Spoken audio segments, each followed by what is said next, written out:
settle in and let your breathing slow just a little until the world feels farther away. You are standing on a dark shoreline where the stones shine as if the sea has been polishing them all evening. In the dim light, the ground looks strangely organized, like someone stacked it by hand. But it was never designed. It cooled, it tightened, it cracked, and then it waited. Tonight, with the Sleepless Geographer keeping you company, you will drift through quiet rivers of lava, hidden tunnels of heat, and the gentle way collapse can turn into coastline. Not with drama, just with time, repetition, and waves that never get tired. You think you are looking at construction, careful blocks fitted together by an ancient mason. But you are really looking at a cooling mistake that got repeated until it became a pattern. Basalt does not need a blueprint.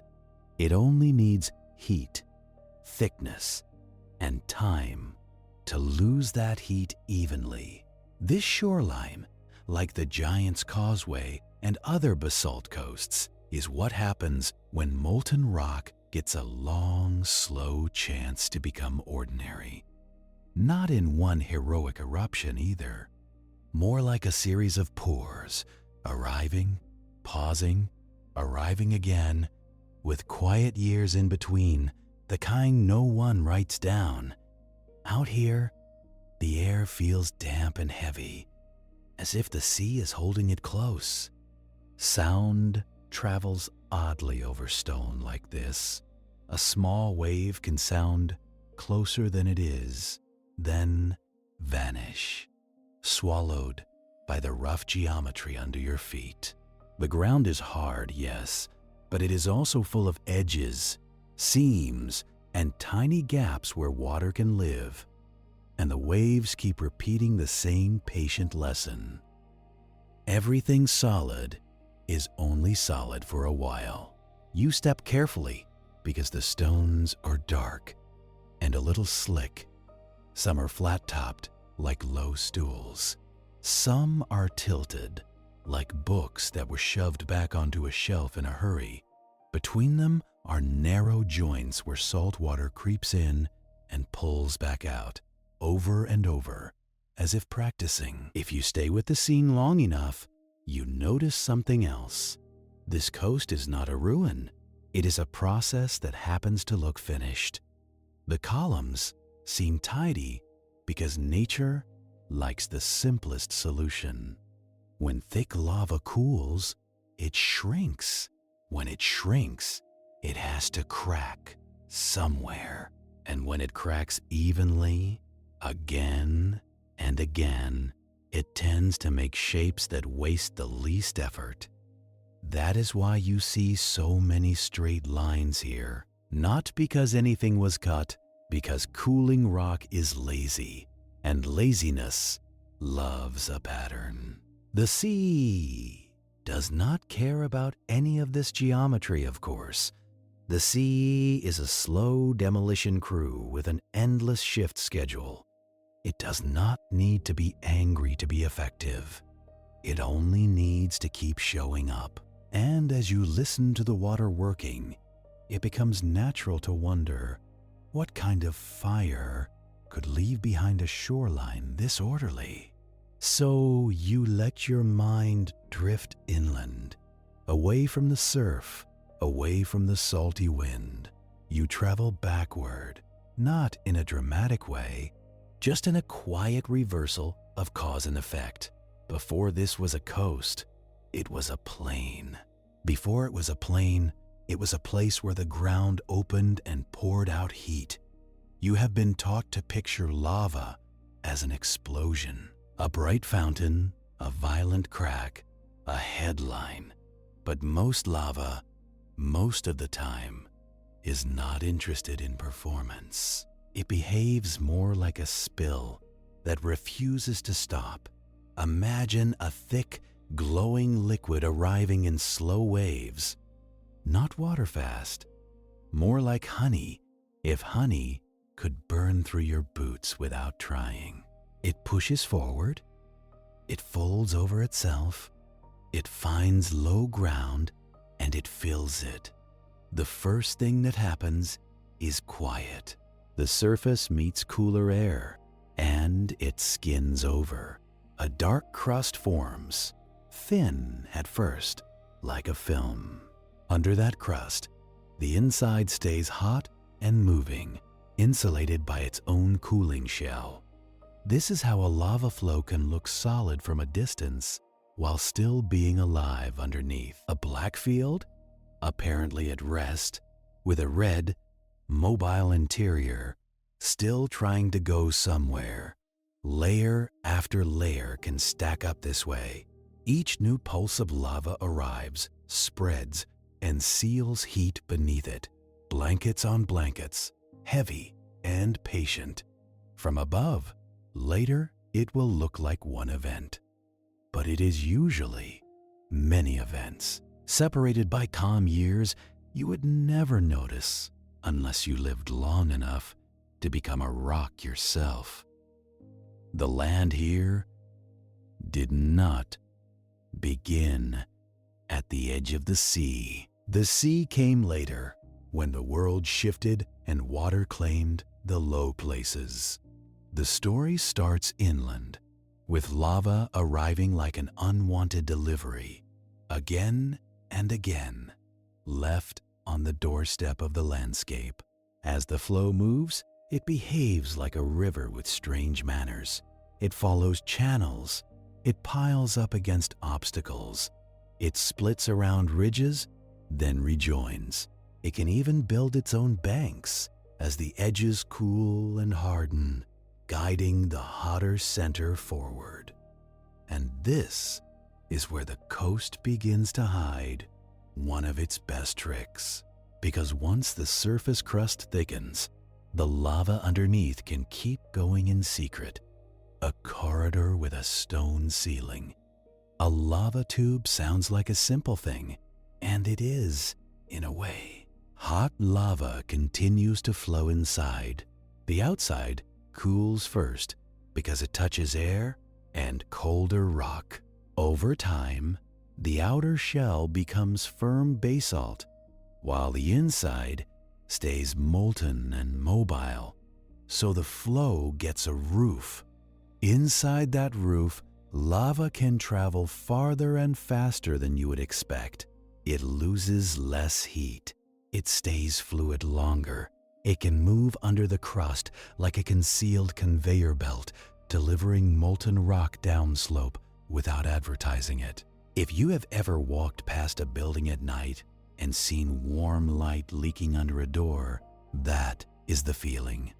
A hidden interior doing its work while the outside pretends everything is normal. These tubes can run for a long distance. They can branch, they can narrow into squeeze points, then widen again into chambers. Some even grow little lava stalactites formed by drips that cool in place, as if the cave is decorating itself. But the most important thing about a lava tube is what happens when the supply slows. The eruption does not always end with a bang. Sometimes it simply runs out of pressure, or the vent shifts, or the lava finds a new path. The flow inside the tube thins. Then it drains away, downhill, leaving behind an empty space. A tunnel that used to be full of fire is now full of air. And that is when the surface above starts living with a secret. Because the ground can look stable, dark, and finished, while underneath is hollowness like a held breath. You can picture yourself walking over it long after the heat has gone. A plain of basalt, rough and broken in places, but mostly solid. You would not know from a casual glance that beneath your feet is a corridor that once carried a river of molten rock. Sometimes the roof holds, sometimes it holds for a very long time, and sometimes it does not. A tube roof can weaken in small ways. Cracks form from cooling stress. Water finds those cracks later. Roots wedge in if plants manage to survive. Frost can pry at the joints in colder seasons, expanding in the gaps like a slow, stubborn thief. Then one day, the roof gives up a section. Not with fireworks, just with gravity doing its job. The collapse can open a pit called a skylight, where daylight drops into the old tunnel. Or it can leave a line of broken ground, a sunken trench marking the tube's path like a scar. In volcanic landscapes, you can sometimes trace these collapses as a chain of depressions, a dotted line across the land showing where the hidden hallway used to run. And if you are standing on a basalt coast, you can imagine that long ago, far inland, collapses like this helped shape the surface, not directly carving the shoreline, but preparing weakness, creating places where rock is fractured, where water will later have an easier argument. Congratulations, you have found the part of the story where the ground stops pretending it is a floor. Because once you accept that lava can build a roof, then leave it empty, you begin to see basalt landscapes differently. They are not just hard, they are structured. They have layers, voids, seams, and stress lines, all waiting for the next slow force to arrive. And the next slow force is cooling itself. If you return to the lava while it is still thick and hot, you notice something almost tender about it. It wants to become solid, but it cannot do it all at once. The outside cools first, contracting as it loses heat. The inside remains warm, resisting that contraction. This difference creates stress. Stress in rock is like stress in people. It builds quietly until it finds a release. The release in basalt is cracking. When a thick sheet of basalt cools, it shrinks a little, not enough to see in a moment, but enough to matter. The surface begins to fracture, and those fractures spread downward, like a slow decision making its way through the body of the flow. The remarkable thing is how regular it can become. Cracks tend to meet in patterns that share the strain evenly. Many of them meet at angles that form many-sided shapes. Often, they settle into six-sided forms, not because six is magical, but because it is efficient. A honeycomb is efficient too. So is a tiled floor. So is the way bubbles pack together when they are forced to share space. Nature likes solutions that waste the least energy, and a six-sided pattern is one of those solutions. So, the basalt divides itself into columns, not blocks placed by hand, not carvings, just cooling and shrinking, repeating the same small choice across an entire flow. If the cooling is slow and even, the columns can be large and neat. If the cooling is faster, the columns can be thinner, more chaotic. Sometimes you even see different column sizes stacked, where conditions changed between layers. In some places, the tops of columns look like stepping stones. In others, they form cliff faces like organ pipes, dark and vertical. A stone choir, frozen mid-note. And because the columns are separate pieces pressed together, they have seams. Those seams are small at first, hairline cracks. But for the ocean, hairline cracks are invitations. Water is very good at being patient. It does not need to break rock in one try. It only needs to enter, leave, and enter again. Salt water is especially talented. It seeps into tiny spaces, then evaporates, leaving salt crystals behind.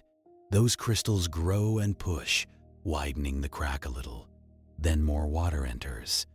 Then more salt is left behind. And on colder coasts, or in cold seasons, you get frost wedging. Water enters a crack, freezes, expands, and pries the stone apart by force that feels unfair for something so soft. So the ocean arrives not as a dramatic monster, but as an accountant. It finds every seam. It notes every weakness. It returns to the same line item again and again until the cliff edge has to revise itself. You stand near the water and watch waves break against the basalt. They do not look strong, not individually, but they are tireless. A wave hits, collapses into foam, and drains back, pulling pebbles with it like stolen change. Then the next wave comes in, rehearsing the same motion. Sometimes, in rougher weather, the water throws itself harder. It pushes air into cracks, compressing it. That trapped air expands again as the wave retreats, hammering outward. This is one way sea caves begin. The sea using the rock's own openings as leverage, and cliffs retreat in the least cinematic way possible. Not one grand crumble, not always. More often, countless small losses. A flake here, a loosened column there, a thin slice of edge that breaks free at night when no one is watching. The coast changes while you sleep. It changes while you spend your life thinking it is permanent. Sea spray drifts up and settles on everything. It leaves a soft, gritty feeling on your lips, on your skin, on the stone itself. Even the air seems lightly sanded, and you begin to feel what a shoreline really is. Not a line, but a moving border. A negotiation between land that thinks it is stable and water that knows better. This is where the Giant's Causeway becomes more than a pattern. It becomes a conversation between forces that work on different schedules. The basalt made its columns in the quiet private hours of cooling. The ocean is now reading those columns like a set of instructions. Follow the seam, widen the crack, remove the piece. And when pieces fall, they do not vanish. They begin a quieter journey. A fallen column can become a boulder at the base of a cliff. It sits there, heavy and stubborn, until waves start to roll it. The corners knock against other stones. Edges chip away. Sharp becomes dull, not because the stone has learned peace, but because impact is a kind of education. With enough time, boulders become cobbles. Cobbles become pebbles. Pebbles become gravel, then sand, then the fine, dark grains that slip between your fingers like cool ash. Some pieces travel only a short distance. They settle into a pocket beach nearby, trapped by the shape of the bay. Others drift along the shore, pushed by longshore currents, migrating like slow commuters who never arrive. Beaches are not permanent here. They thin out after storms. They rebuild when conditions shift. They rearrange with each season, as if the coast is constantly tidying and untidying itself. If you pick up a rounded stone, it feels calmer in the hand. It has no sharp demands. It fits your palm like it has been waiting. But that calmness is earned through abrasion, through years of being rolled, dropped, and scraped against other rocks. Even here, still is just moving slowly enough to forget. You look back at the columns and you can imagine them as future pebbles. Not in a sad way, just in an accurate way. Basalt is strong, but it is not immune to time. it only resists longer than softer rocks do. And speaking of resisting, it helps to remember that this basalt had to exist before it could be eroded. Before the sea could chisel it, the lava had to pour, spread, and cool. So you let your thoughts return again to that slow volcanic beginning, to the long pour of lava, not as a single night of drama, but as a recurring condition. In places like Northern Ireland, the story is tied to a time when the crust was under tension, when the land was being pulled and stressed, and deep heat found pathways upward. You do not need to picture a single volcano with a perfect cone. Sometimes, basalt provinces form from fissures, cracks in the crust that leak lava across wide areas, less like a mountain erupting, more like the earth sweating fire through a split lip.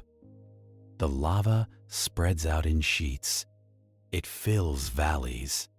It smooths the landscape, then hardens into a dark platform. Later flows can cover earlier ones, sealing old surfaces under new rock, burying ancient ground like a secret. And as each thick layer cools, it repeats the same quiet ritual. Shrink, crack, organize stress into geometry. Make columns, because columns are what happens when cooling is given time. Somewhere in that history, lava tubes form under crusted flows. Some drain and collapse, leaving lines of weakness. Some remain intact as caves, long after the heat is gone. And much later, the sea arrives to work the edges. It finds the columns, finds the seams, and starts its endless polite argument with stone. You stand again on the dark shoreline, and the pattern under your feet feels less like a mystery. Not solved, exactly, just placed in its proper scale. It is not magic. It is not design. It is physics doing what it always does when heat leaves a thick body evenly. The neatness is almost an accident. The kind of accident that happens reliably because the rules are simple and the patience is unlimited. And once you have listened to that idea for long enough, you can let the scene widen gently. Because this coastline is not the only place where basalt cooled into order and then was handed over to weather and water. If you follow those stones in your mind, along their slow drift down the shore, you begin to notice other coasts, other quiet black landscapes, shaped by the same patient habits. So you let the black shoreline blur into a wider map, and you begin to drift the way a stone drifts when it finally gives up on being a cliff. You are standing on one basalt coast, yes, but the planet has been making this same dark rock in more places than you have patience to count. Basalt is not rare. Basalt is the earth being practical. It is what comes out when the mantle melts in the simplest, most common way and then cools before it can become anything fancy. And because it is common, it has had endless chances to be shaped into strange, familiar forms. You can feel it even before you name the places. That particular texture under your feet, that clean, hard snap in the edges, the way the rock looks slightly oily when it is wet, as if the sea is glazing it for presentation. Basalt always seems to be pretending it is tougher than it is. And it is tough. It is just not eternal. So you leave the causeway behind without really leaving it. The pattern follows you like a quiet idea, and you step into other landscapes where the same cooling geometry appears, adjusted by different weather, different water, different patience.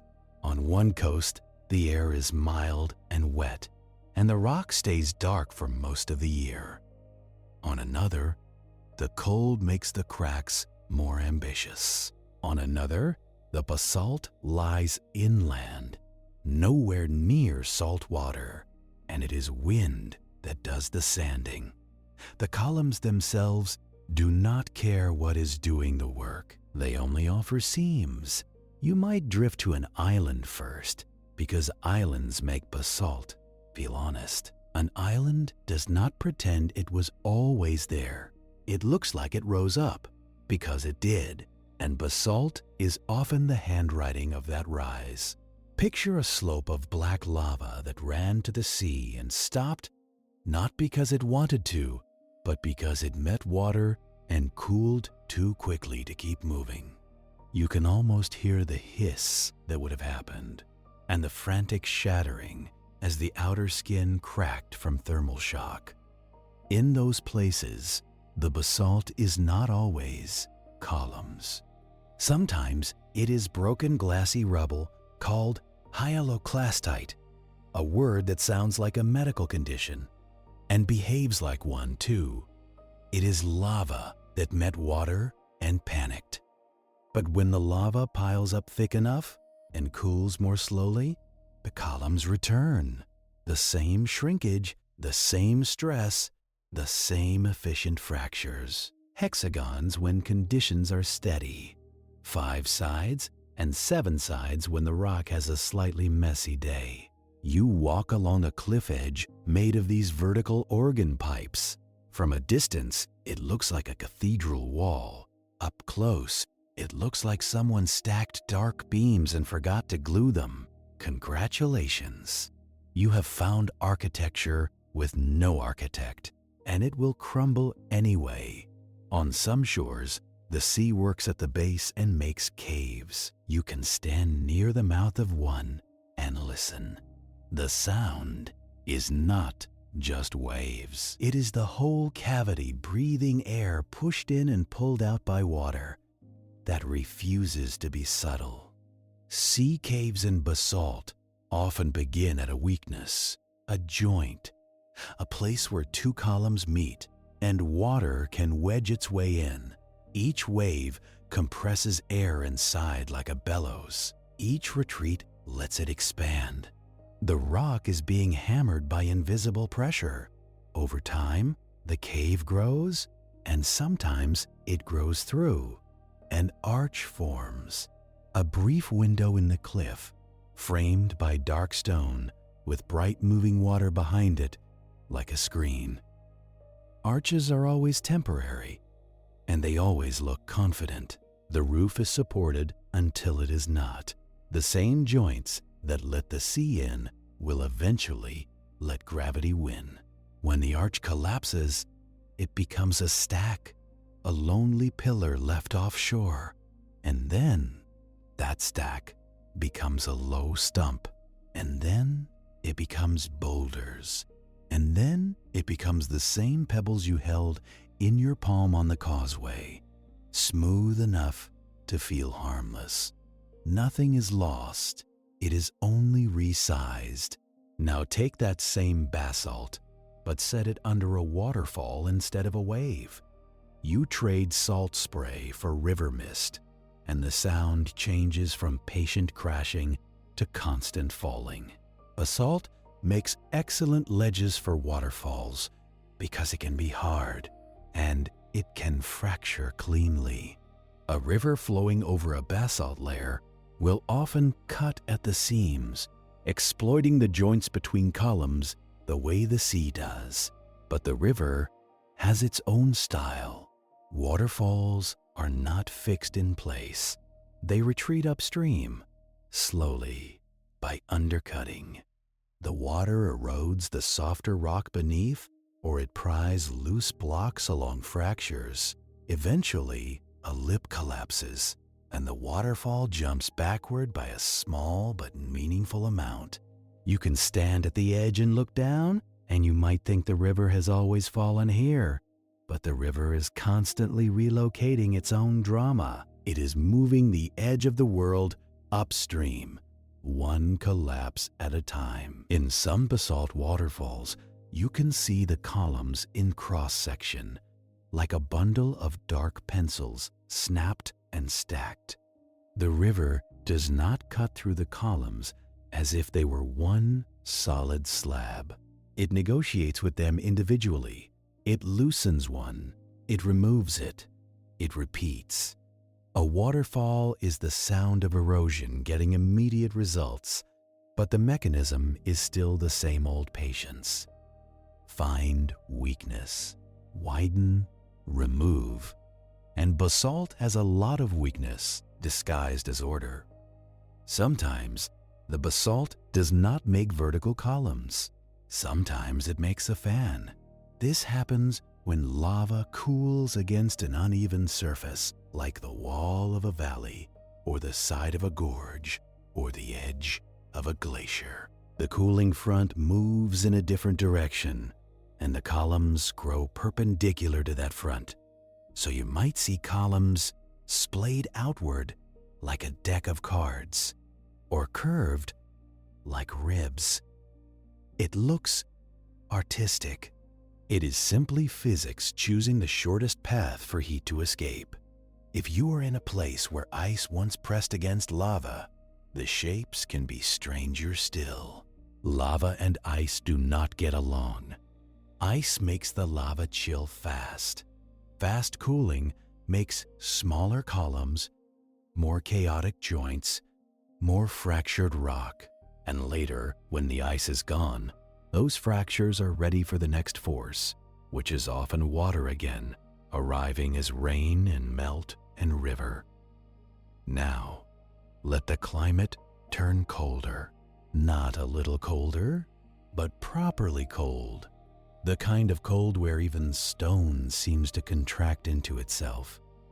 You are on a basalt plateau in a high latitude, and winter is not an event. It is a residency. Snow fills the joints between columns. Meltwater seeps into cracks in the brief daytime thaw, then freezes again at night. Frost wedging is simple.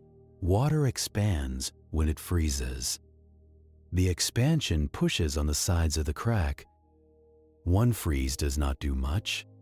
10 freezes do more. 10,000 freezes are persuasive. In places like this, basalt columns can be dismantled quietly, not by dramatic waves, but by repetitive freezing. A column will develop a fracture, then another, and eventually it will split, leaving angular blocks that tumble down slope. If you listen closely in deep winter, you might hear the smallest sharp pops. It is not an animal. It is not a branch breaking. It is water turning to ice in the dark, prying rock apart with no witnesses. Congratulations! Even the weather is doing demolition now. In cold climates, you can also get something called patterned ground, where freeze and thaw sort stones by size. Larger stones migrate to edges of polygons.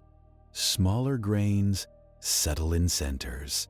It can make the surface look tiled, like a map of cells. It is not the same as columnar basalt, but it scratches the same itch in the human brain. Repetition, borders, a sense of order that is actually just physics keeping itself busy. And if you are not careful, you will start believing the earth loves symmetry. The truth is more tired. The earth tolerates symmetry when it is efficient and abandons it the moment conditions change. Now, let the story drift to a place where basalt is not coastal and not cold, but dry. You move into the rain shadow of a mountain range, onto an old lava field where soil has struggled to develop. Here, the basalt bakes under sun.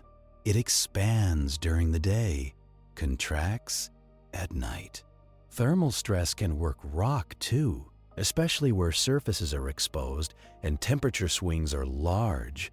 Little flakes spall off, edges loosen, dust forms. Wind picks up that dust and carries it away. In deserts, Wind is not just moving sand, it is using sand. It turns grains into tools and the tools into a sandblaster. Basalt can be etched, softer minerals can be removed, pits can form. The rock develops a texture like rough skin. Sometimes a dark varnish develops on the surface, a thin coating of clay minerals and oxides that takes a very long time to build. Desert varnish can look like someone stained the rock. It is slow chemistry, helped by tiny microbes and tiny amounts of moisture. The basalt, in that setting, is not being polished by waves. It is being aged by air.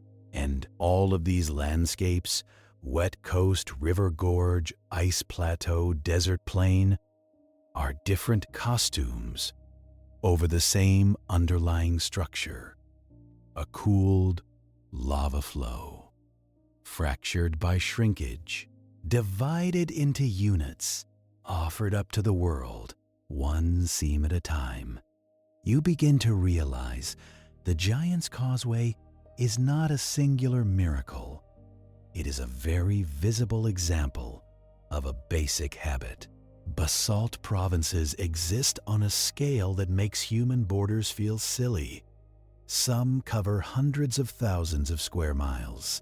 They formed from repeated eruptions over long stretches of time, spilling lava in sheets that buried old topography like a heavy blanket.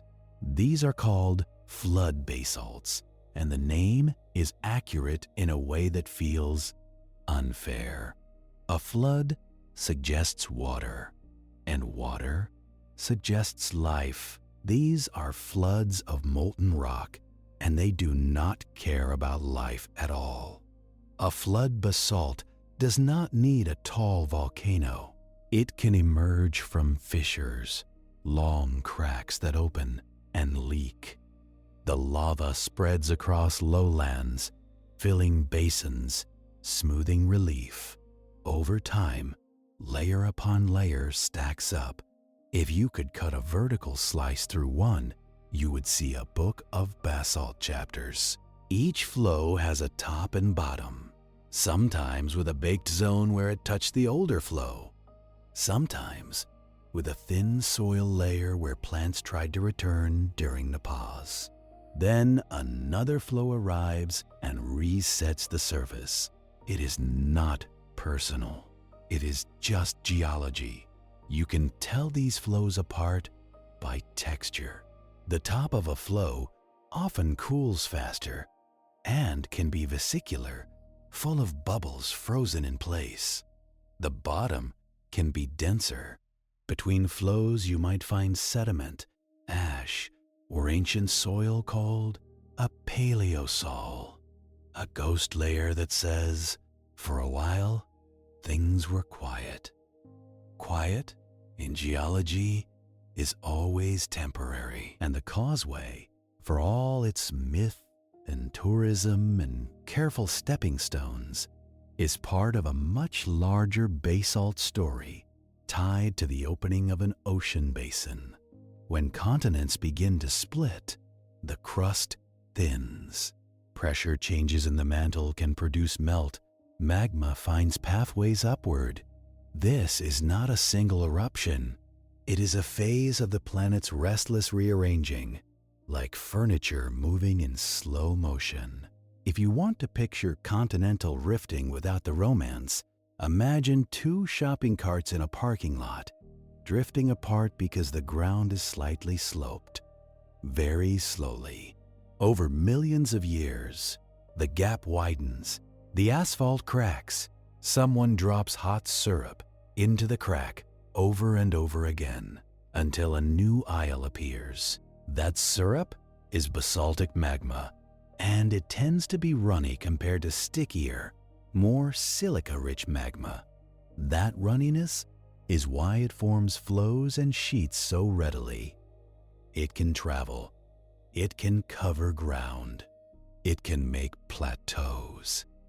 And it can build lava tubes because it is fluid enough to keep moving under its own crust. You are still carrying that image of a hidden hallway of heat, and now you start to see how common it might be in any thick basalt flow.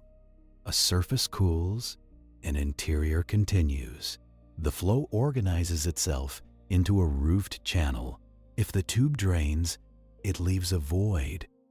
If the roof later collapses, it creates a linear weakness.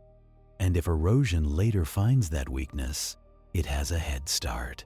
This is how landscapes can inherit structures from processes that ended long before the current climate arrived. A lava tube collapses. Later, a stream follows the depression. Later, the stream cuts a gully. Later, the gully becomes a valley. Later, the sea floods the valley mouth and makes it a bay. The bay feels like it belongs to the ocean, but its shape might be traced back to a tunnel of lava that once flowed inland. Time does not just pass, time stacks. And basalt, because it fractures in such consistent ways, makes that stacking legible if you know what to look for. It gives you joints, it gives you columns, it gives you cooling fronts and flow boundaries. It gives the sea a blueprint, even though the basalt never had one. Now, speaking of blueprints the ocean likes to follow, you can return to the coastline again, but not to the same shore. You go somewhere the waves are wilder and the tide has more room to show off. You stand at the base of another basalt cliff and you notice the difference immediately. Here the surf is louder. The air is filled with a finer mist and it clings to your eyelashes. The rock face is streaked with salt and algae. The basalt columns are still there, but they are less polite. Some are broken mid-height. Some are missing entirely, leaving rectangular wounds in the cliff. The sea has been removing pieces like a child pulling blocks from a tower. When the water hits, it does not just erode by rubbing, it erodes by pressure. It pushes water into cracks.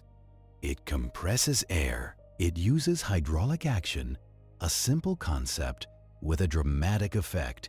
And it is not only water, it is what the water carries. Sand is heavy when a wave throws it.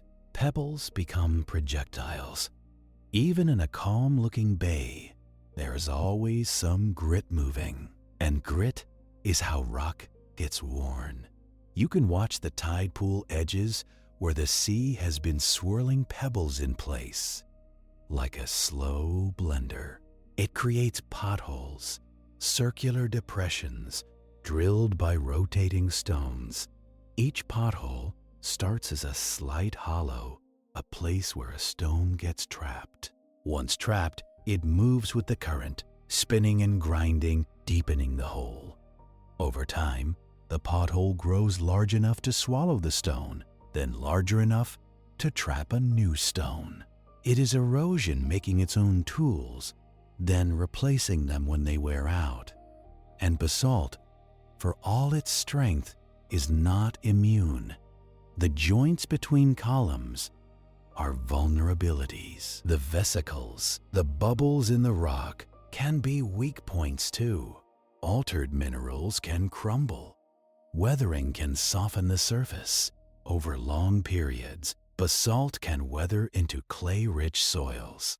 It can become fertile, given enough time and water. That is one of the planet's quieter jokes.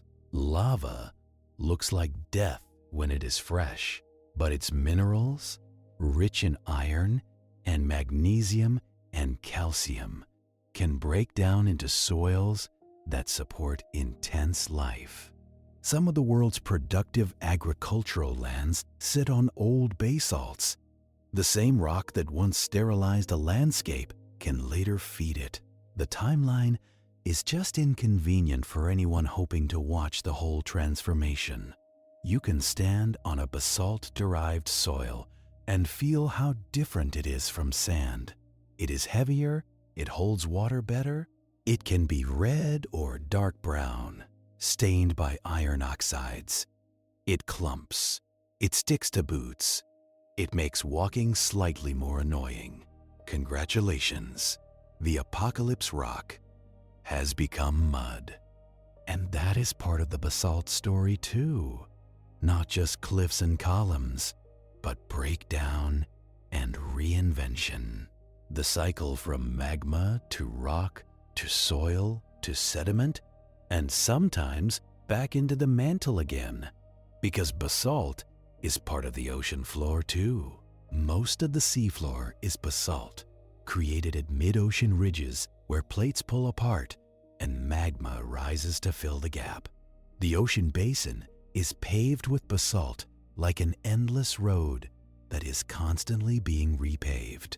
If you could stand on that ridge deep underwater, you would not see a gentle crack. You would see a mountainous seam, a long welt on the planet, with fresh basalt oozing and cooling in the dark. But you cannot stand there easily, so you carry it in your mind instead. A slow factory line. New crust forming, moving away, cooling, sinking, gathering sediment, then eventually being subducted back into the mantle at trenches. This is plate tectonics, and it is as close as the Earth gets to a circulatory system. Not because it cares about life, but because heat needs a way to move. Heat rises, plates shift, basalt forms, basalt breaks down, the ocean chisels, rivers carry, sediment accumulates, plates recycle. The causeway is one small expression of that engine, a local pattern on the skin of a moving planet. And once you let your thoughts go that deep, the coastline feels different under your feet. The tidy columns are not just a curiosity. They are a message from cooling physics, delivered to you by deep time. You can almost imagine yourself not as a visitor on the rocks, but as one of the processes.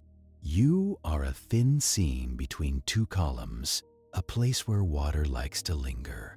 You are a droplet forced into the crack by a wave, trapped for a moment, then pulled back out. You are salt left behind when the droplet evaporates, growing tiny crystals that push outward with quiet confidence. Or you are the crack itself, starting as a microscopic flaw, then widening with each cycle until one day the column finally separates and gravity takes it. It falls, it hits, it breaks, it becomes smaller pieces. The sea catches those pieces and begins the rounding. Nothing about it is dramatic in the way humans prefer. It is simply inevitable. Now, if you let the map widen again, you start to see basalt not as a special rock, but as the planet's default setting. Basalt is what you get when the mantle melts a little and then cools quickly. Granite, by contrast, tends to form when magma cools slowly underground, allowing crystals to grow large. Granite is slow and internal. Basalt is fast and exposed. Basalt is the earth exhaling. Granite is the earth thinking. Both are forms of cooling. Both are forms of the same energy leaving. And the reason you get basalt at coasts like this, in places like Northern Ireland, is tied to a period when the crust was being pulled apart. When the North Atlantic region was beginning to open, magma had room to rise.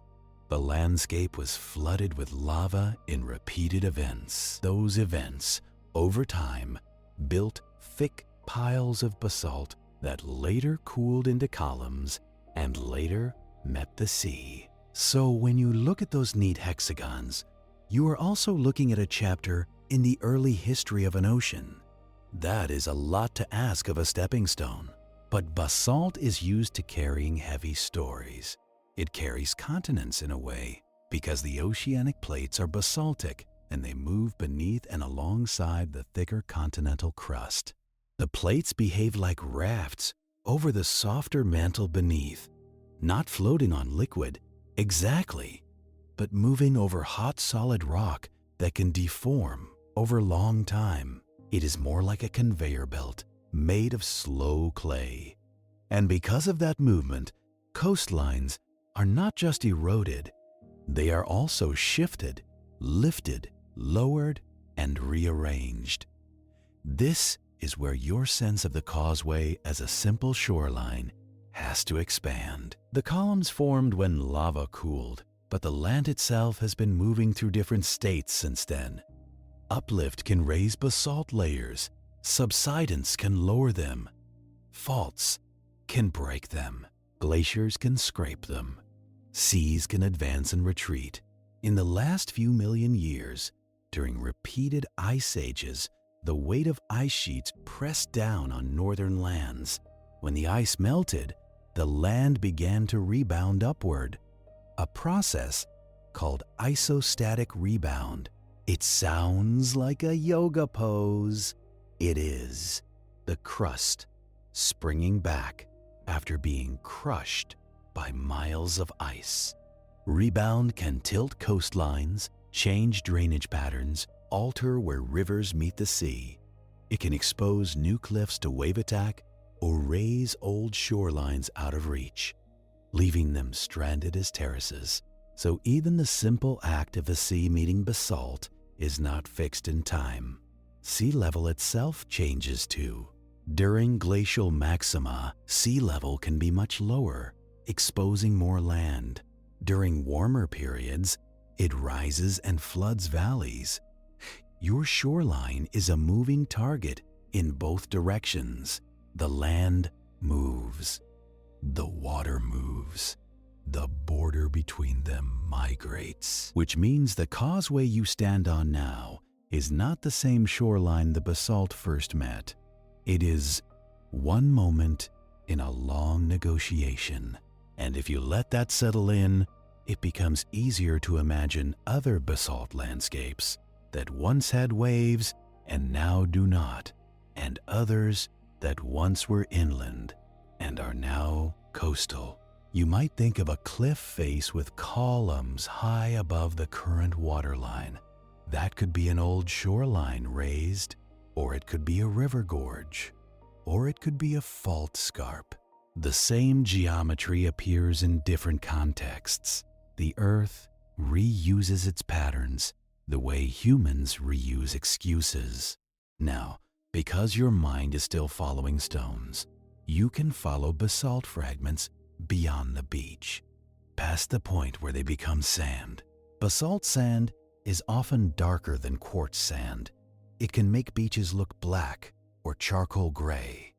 These are the kinds of beaches that look dramatic in photos and feel slightly unsettling in person because the color suggests fire even when the air is cool. Black sand heats up faster in sunlight. You can feel it on your feet. Even on a mild day, it can get uncomfortably warm at the surface.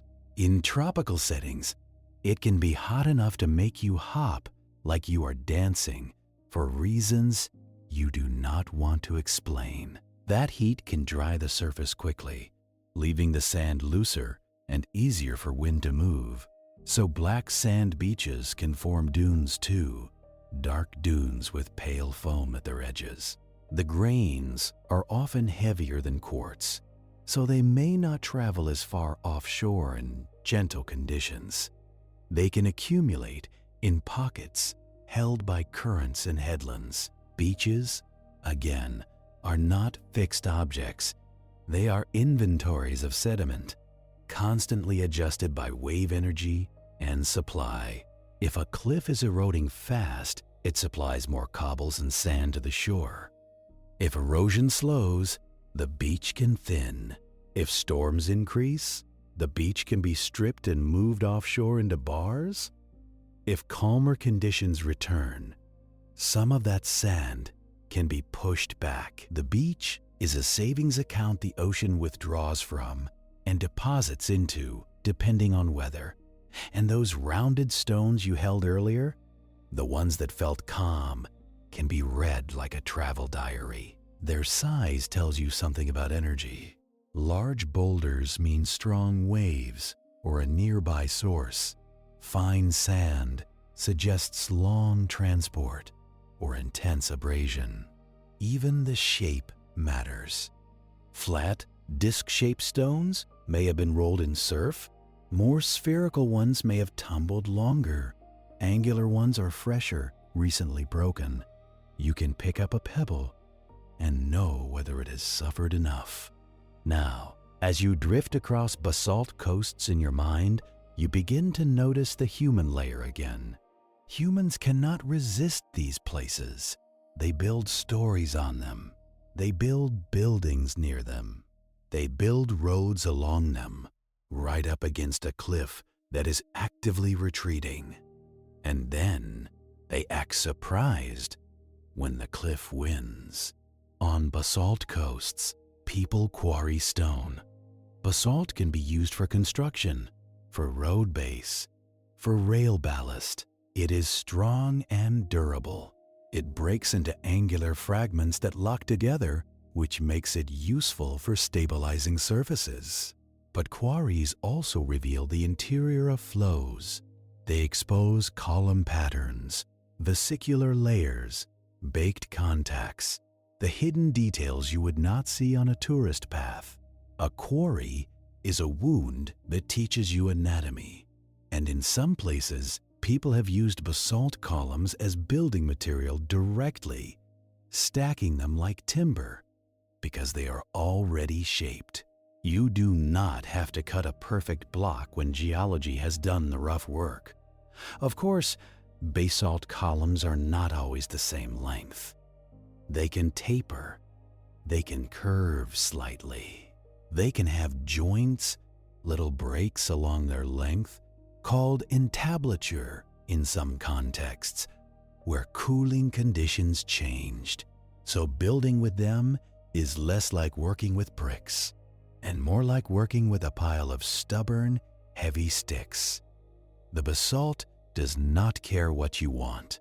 It offers what it offers. And humans, being humans, have also built legends to explain the neatness, giants, and gods, and battles. Because it is hard to accept that something so aesthetically pleasing can be made by shrinkage and fracture. But shrinkage and fracture are dependable artists. Now, if you bring yourself back toward the Causeway region again, but keep your focus wide, you can sense the larger basalt plateau that exists beyond the famous stepping stones. The Causeway is a small exposed edge of a thick volcanic province. The same basalt layers extend inland. They form hills, cliffs, and headlands. They are cut by rivers. They are covered by soil and grass in places because time has softened them. It is easy to forget when you stand on the shore that the basalt story is not only coastal. The sea is just the current editor working on the margins. Inland, water works differently. Rain falls. It finds small channels. It erodes soil first, then rock. It follows joints. It can exploit old lava tube collapses, turning them into linear valleys. In basalt terrains, drainage can be complicated by permeability. Fresh basalt can be fractured enough to let water seep down quickly. Lava tubes and voids can carry water underground. Springs can emerge where a less permeable layer forces water back to the surface, so a basalt plateau can look dry on top even if water is moving beneath. Streams can disappear into cracks and reappear later, as if the land has decided to keep secrets. And because basalt is often layered, you can get perched aquifers where water sits on top of a denser flow interior, then spills out along a contact as a spring line. In some landscapes, these spring lines create lush bands of vegetation on otherwise sparse slopes. A green stripe, a sign that geology is controlling biology again. Quietly, you walk along such a slope in your mind. The ground underfoot is dark, and the grass is brighter where water emerges. The air smells earthy here, not salty. You can hear water trickling, not crashing. The basalt is still the same basalt. It is just being worn by different hands, and this is where the deeper engine below begins to feel more present. Because basalt is not only the product, it is evidence of heat flow from deep inside the planet. Far beneath you, beyond any cave or tube you could ever walk through, heat rises in slow convection. Hotter mantle material moves upward. Cooler material sinks. It is not fast. It is not neat. It is restless. This circulation is powered by leftover heat from Earth's formation and by radioactive decay, a quiet internal furnace that does not need oxygen and does not care about surface weather. You do not feel it directly. You feel it through consequences, through volcanoes, through rifts, through mid-ocean ridges, through hotspots that punch basalt onto the surface in long chains. A hotspot is a place where a plume of hot mantle rises and melts near the surface, creating volcanoes as a plate moves over it. The classic example is Hawaii, where basaltic lava builds shield volcanoes that spill and flow. Those lava flows can form tubes too. Hawaii has extensive lava tube systems, long tunnels with smooth walls and ropey textures frozen in place like the inside of a cooled artery. When tubes collapse there, they create skylights and trenches, similar to what you imagined earlier. And those collapses can guide later erosion, shaping the surface long after the eruption ends. On Iceland, another basalt-dominated place, you can see the meeting of ridge and hotspot, a combination that produces enormous volumes of basalt. Iceland is basically a piece of mid-ocean ridge that decided to breach the surface and stay there. It is young land, geologically speaking, and it shows. Lava fields, fissures, steaming ground, waterfalls cutting into basalt, black sand beaches, glaciers sitting on volcanoes, because the planet enjoys contrast. You can stand in Iceland on a basalt plain and feel the ground as a crust, thin and new, pulled apart by plate motion. There are places where you can see the Rift Valley, the crack widening over time. Not quickly, not in a way you could watch like a clock, but enough that fences and roads have to be adjusted. You think you are standing on solid ground. Wrong. You are standing on a seam that is slowly opening. And when basalt is formed at mid-ocean ridges, it cools quickly in seawater. It forms pillow lavas, rounded blobs that stack like a pile of dark cushions.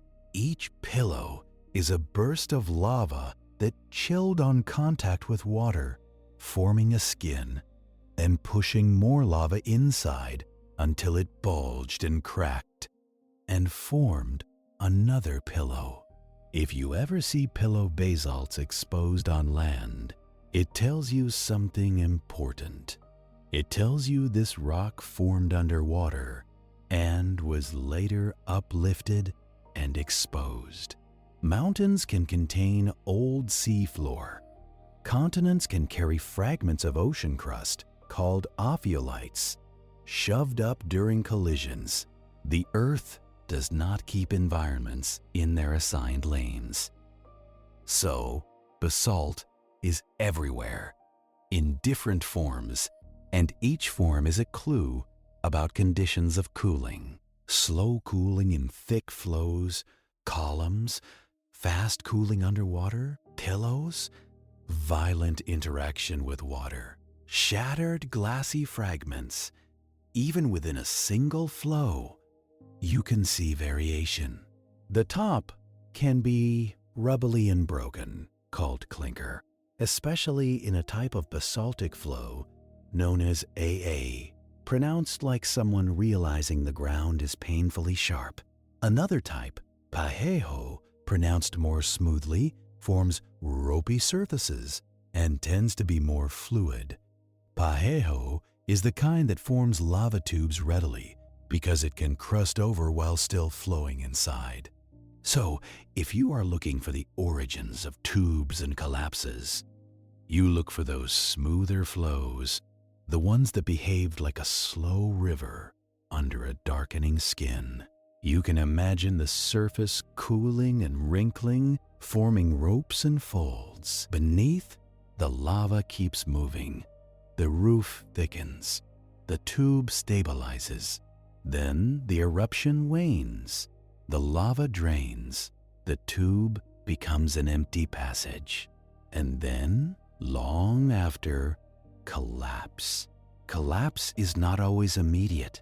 Sometimes it happens while the tube is still warm. Sometimes it happens centuries later, after weathering has weakened the roof. Sometimes it happens in small sections, creating a chain of skylights. And once a skylight exists, it changes the microclimate inside. Air moves, moisture collects. Plants can root near openings.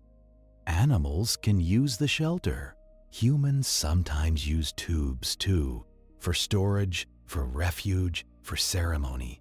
A lava tube is an empty organ left behind by a past eruption, and life will move in if it can.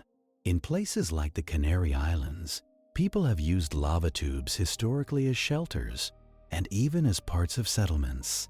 On Easter Island, volcanic caves and tubes were used for hiding and living during conflict. On the mainland, tubes can become tourist caves with lights and handrails, which is a very human way to respond to a natural tunnel. Add lighting. Install a gift shop. Pretend you are in control of the volcano's leftovers, but the tube remains what it is, a void in basalt, formed by flow, drained by gravity, altered by time. And when you connect that back to a coastline made of columns, you can see the deeper unity. Basalt landscapes are built by flow and fracture. Then they are edited by collapse and erosion. Then they are recycled by transport. All of it is driven by heat leaving the planet. That phrase sounds abstract, but it is not. You can feel heat leaving in a simple way by placing your hand on a rock that has been in the sun, then feeling it cool after sunset.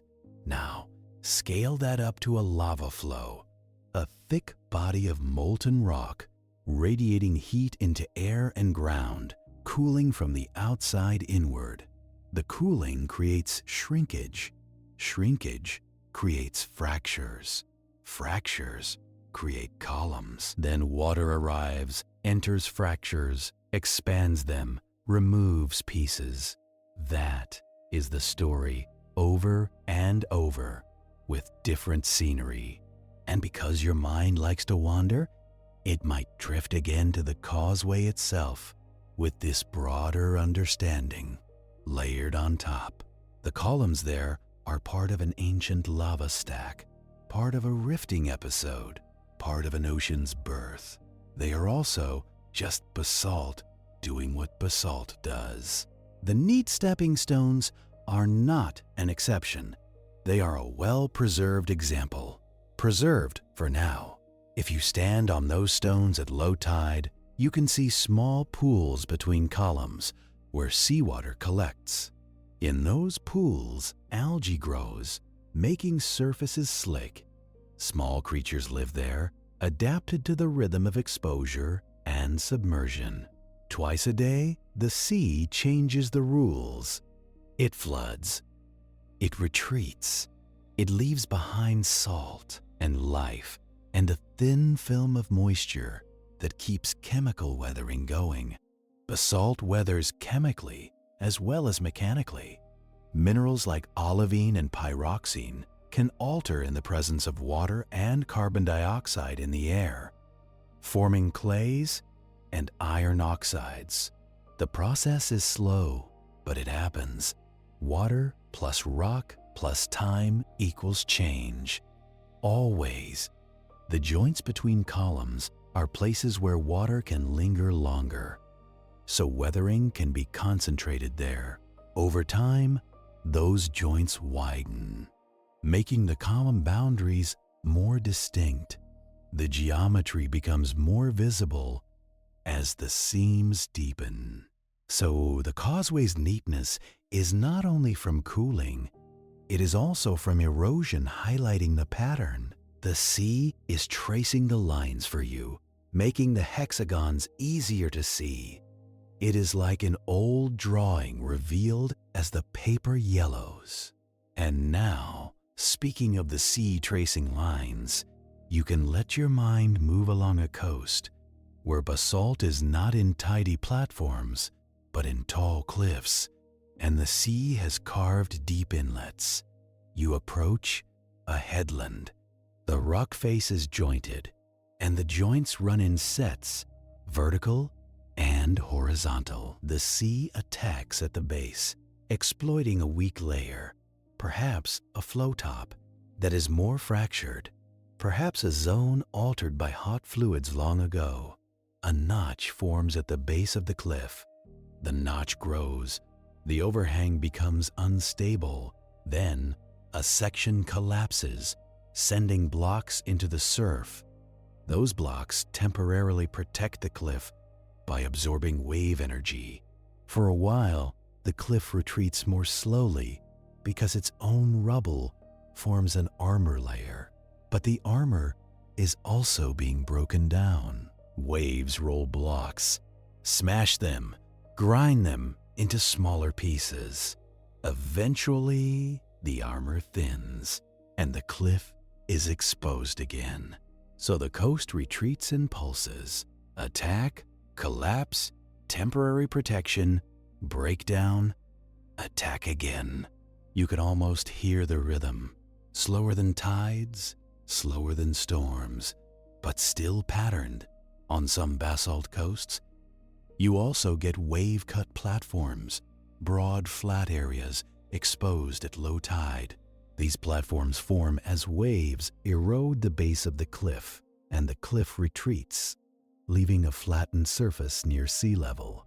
Platforms can be wide, where erosion has had time and sea level has been relatively stable. They can be narrow, where cliffs are steep and wave energy is concentrated. The platform is not smooth if it is basalt. It is jointed and rough, a textured surface that collects pools and channels. Walking on it is like walking on broken masonry, and it is always wet enough to be slightly treacherous. Again, congratulations, the earth has provided a beautiful pattern and a perfect way to sprain an ankle. Now, with all these coasts in mind, you begin to feel the connective tissue. Basalt is a common rock, but columnar basalt is a particular expression. It requires thick flows and relatively uniform cooling. Not every basalt becomes columns, and not every column becomes a causeway. Conditions matter. If a lava flow is too thin, it cools too quickly and fractures irregularly. If it cools unevenly, the pattern can be chaotic. If the flow is disturbed, if it mixes with water, if it changes composition, the columns can be broken or absent. So when you find a well-developed columnar basalt formation, you are seeing a moment when cooling conditions were stable enough for geometry to repeat across a wide area. That stability is part of why it feels calming to look at. It is a frozen record of steady heat loss turned into structure. And yet, stability is not the story's ending. It is a phase. Because once the columns exist, they become vulnerable in a new way. A massive block of basalt might resist erosion as a unit, but columns create joints, and joints create pathways for water. So, the very process that makes the rock aesthetically pleasing also makes it easier to dismantle later. There is a kind of grim fairness in that. You can imagine the basalt flow cooling, proud of its neat fractures. Then, the sea arrives millions of years later and says, "Thank you for labeling your weak points. Now, keep drifting outward, and you will eventually reach the part of the story that has been humming underneath everything, the deep, slow engine." Because lava is not a surface phenomenon in origin. Lava is the surface expression of a planet that is still warm inside, still moving inside, still reorganizing itself. You might have learned about tectonic plates as if they were puzzle pieces, but puzzle pieces do not grind, and they do not sink, and they do not recycle. Plates are slabs of lithosphere, crust plus uppermost mantle, moving over softer asthenosphere. The motion is driven by a combination of forces, including slab pull, where cold, dense oceanic plates sink at subduction zones, and ridge push, where new crust forms at ridges and slides away. It is not one simple motor. It is a set of coupled motions, a slow system seeking lower energy states. Subduction zones are places where oceanic crust dives beneath another plate and descends into the mantle. As it descends, it heats up, releases water, and that water lowers the melting point of mantle rocks above, generating magma. That magma can rise and form volcanic arcs, often producing more silica-rich magmas than basalt. But basalt still plays a role. Basaltic magma can feed volcanoes too, and it can underplate continents, adding material from below. It can intrude as dikes and sills, freezing underground. It can build plateaus, and at divergent boundaries, like mid-ocean ridges, basalt is the main product. The mantle rises, pressure drops, melting occurs, magma forms, and new basaltic crust is created. So basalt is both birth and recycling. It is made at ridges and destroyed at trenches. The Causeway basalt, though formed on land, is tied to the same mantle processes. It is part of a period of intense volcanic activity associated with rifting. That rifting did not fully split the land right there into a new ocean, but it was part of the broader opening of the North Atlantic. And rifting episodes often come with large volumes of basaltic lava because the mantle is decompressing and melting more easily. Decompression melting is exactly what it sounds like. Rock rises, pressure decreases, and it melts without needing extra heat. The mantle can be hot enough that lowering the pressure is like taking the lid off a pressure cooker, so the Earth does not have to get angrier. It just has to loosen its grip, and when magma rises through cracks, it can create dike swarms, many parallel intrusions that cut through older rocks. If you could see them from above, they would look like a set of dark veins.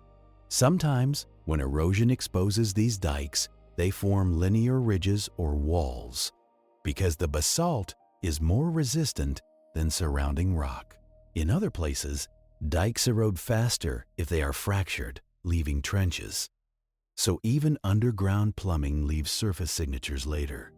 You start to see how the landscape is full of inherited structure. Ancient fractures guide modern valleys, old lava tubes guide collapses, dikes guide ridges, flow boundaries guide springs. Nothing is random. It is just complicated. Now, bring that complexity back down to your scale, to your feet on stone, because it is easy to float away into deep time and forget you are still on a coast, listening to waves. You are still standing where water meets basalt. You can still hear pebbles being pulled back and forth by the tide, making a soft rattling sound like someone shaking a jar of coins. That sound is the coast rearranging itself, and the rearrangement is not only horizontal along the shore, it is vertical too. Storms can strip beaches down to bedrock. Calm periods can build them up. Sea level changes can shift where the energy hits. In a storm, waves can reach higher, throwing spray and stones farther up. They can pluck blocks from joints and toss them, leaving fresh surfaces. In calmer weather, algae and lichens can colonize exposed rock, slowly chemically interacting with it. Lichens are small, but they are persistent. They produce acids that can weather rock. They can grow in tiny cracks and expand them. Over a long time, they help break basalt down into soil. So even the quiet green patches on basalt are part of the dismantling. Life participates in erosion too, not because it wants to destroy, but because it wants to live on whatever surface exists. Roots wedge into cracks. Burrowing animals disturb soil. Microbes alter minerals. The planet does not separate biology and geology. It layers them. And the Causeway, for all its starkness, is not lifeless. It is simply life at the edge, adapted to salt and spray and temporary pools. Now, as your mind continues to roam, you might notice another basalt feature that shows up in many places, including volcanic coasts. Column joints can create natural steps, and steps can create terraced slopes. On a hillside made of stacked basalt flows, you can get a stair-step landscape. Each flow forms a resistant ledge. The layer between flows, perhaps a more weathered or fractured zone, erodes faster, creating a bench, so the hill becomes a set of steps. People often build on those benches because they are flatter. Farms and roads follow them. Towns cluster where the slope relents. Geology quietly influences human settlement patterns, even when humans pretend they chose the spot for beauty. In some basalt plateaus, you also get deep gorges cut by rivers because the plateau is uplifted and rivers incise into it. The result can be dramatic canyons with columnar walls. If you stand in such a canyon, the columns tower above you. They are not stepping stones now.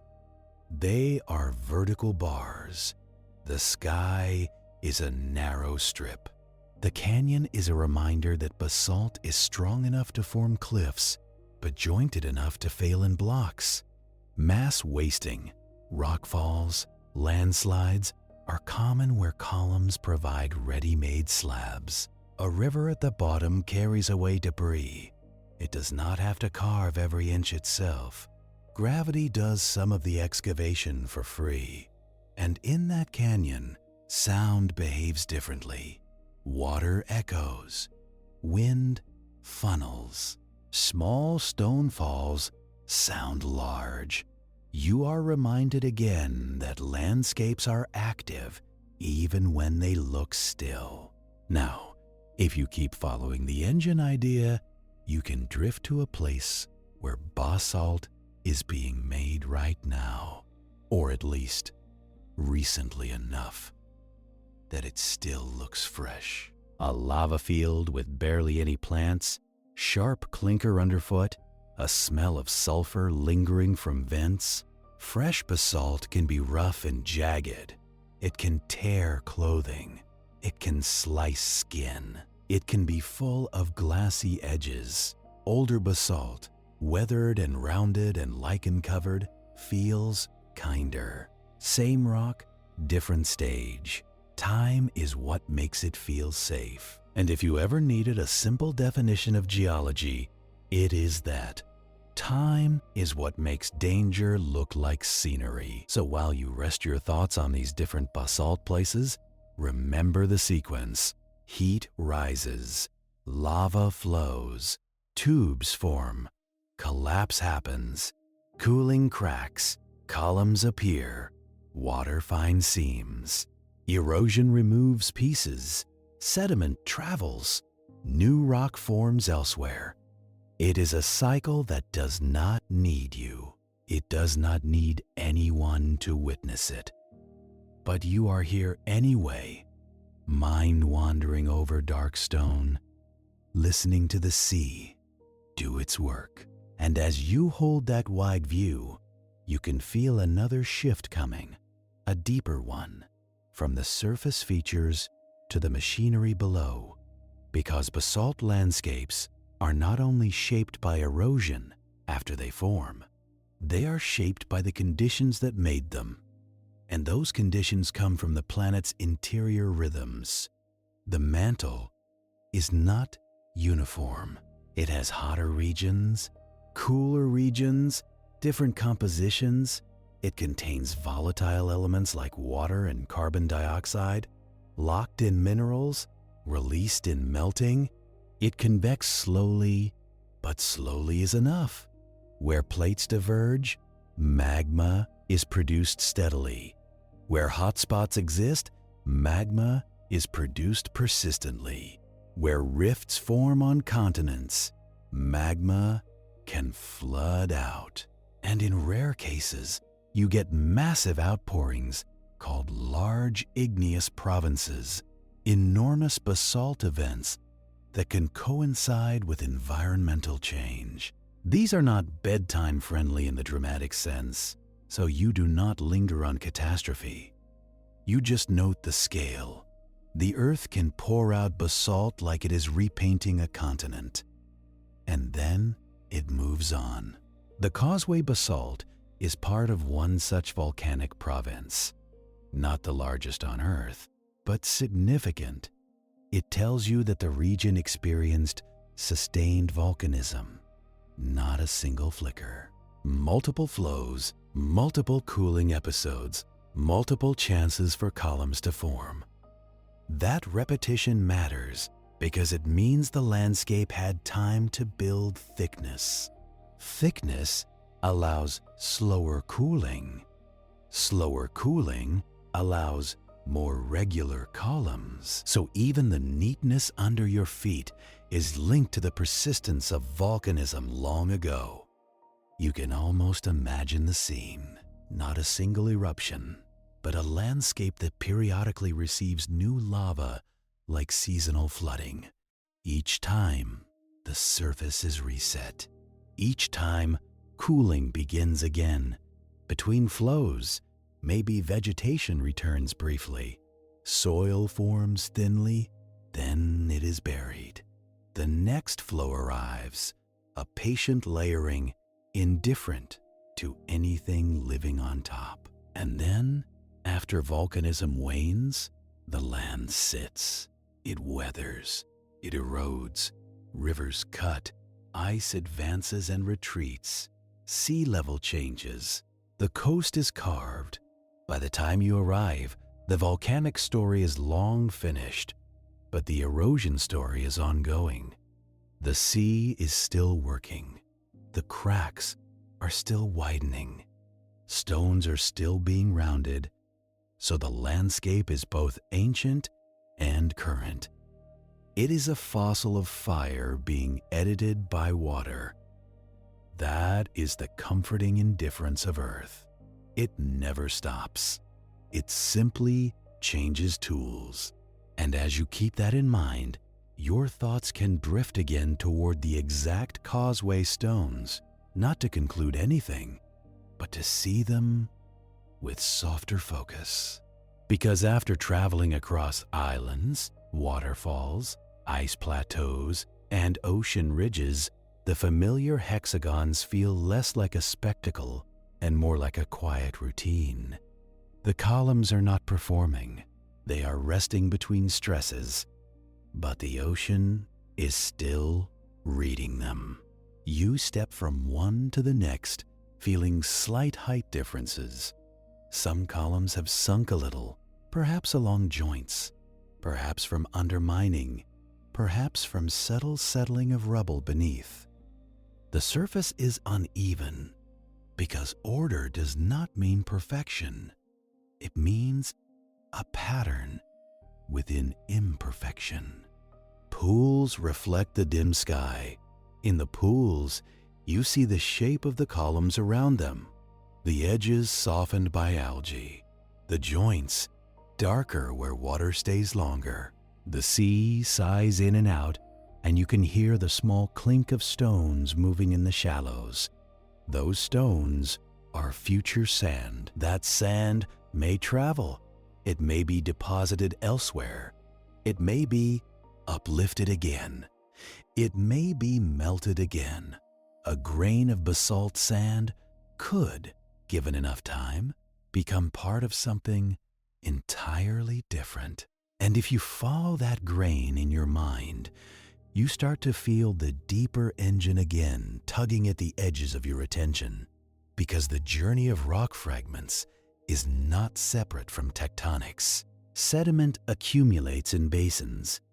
Basins subside. Sediment is buried. It lithifies.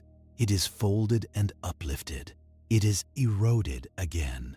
The surface cycle and the deep cycle interlock, which means your calm little pebble is part of an enormous circulation system, as real as ocean currents and as slow as continents. And somewhere beneath your feet, far below the basalt layers, heat continues to rise, looking for weaknesses, looking for cracks, looking for any path upward. Not urgently, not angrily, just persistently, the way a slow thought returns to you night after night. And that persistence is why there will always be another basalt coast somewhere. Another set of columns forming quietly in a thick, cooling flow. Another cave opening where a tube roof gave up. Another cliff retreating a few inches in a winter storm. The planet is still in the business of making and unmaking patterns. So you keep walking, and you start noticing how the pattern is not just under you, it is inside you. Your eyes love repetition. Your brain loves grids and honeycombs, and any excuse to believe the world is organized. Basalt columns are the planet handing you a tidy lie wrapped around a messy truth. Because the truth is, those columns are not really separate objects. They are one body that fractured itself, a single cooling mass that decided, in the only way it could, where it would fail. You step across joints that look like polite lines, but each joint is a weakness that can deepen, and the deeper it gets, the more the sea can grab. It is a coastline built out of pre-made instructions for dismantling. If you crouch near one of the seams, you can see it more clearly. The crack is not empty. It is full of dampness, salt, tiny grains, and sometimes a thin green skin of algae. It is a small habitat, and also a small crowbar. Water lingers in the joints longer than on the flat tops.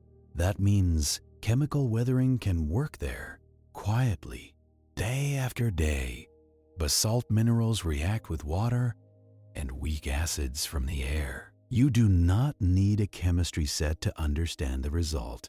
The rock softens along the edges first, and when the edges soften, they hold more water. And when they hold more water, they soften more. Feedback loops are not just for human anxiety. This is part of why the Causeway looks so crisply outlined.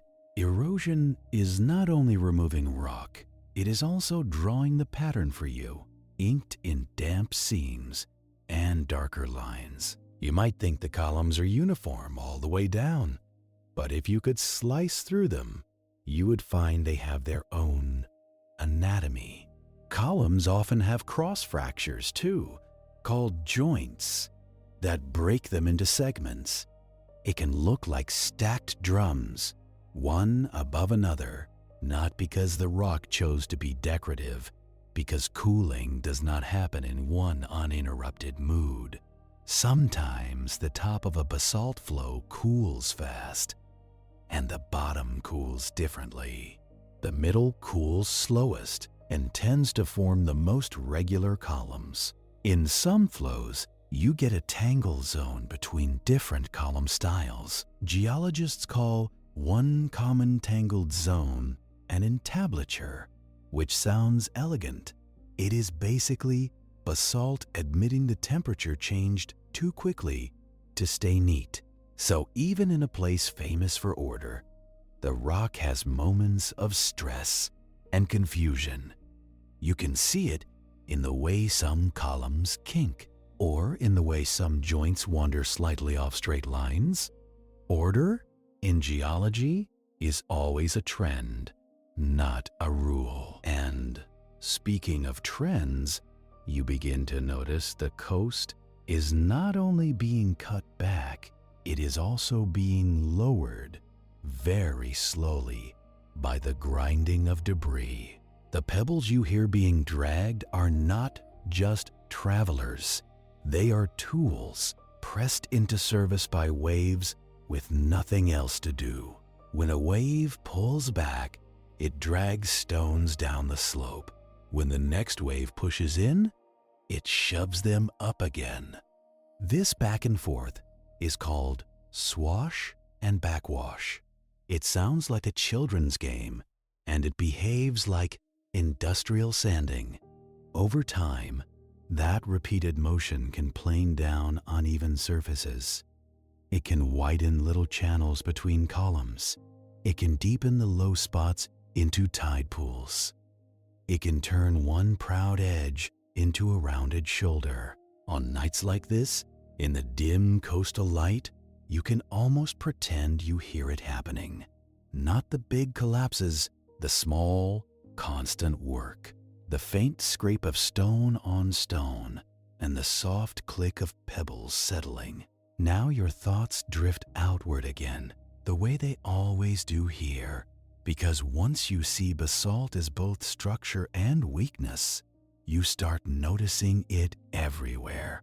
Not just in famous formations, but in the ordinary places that do not have legends.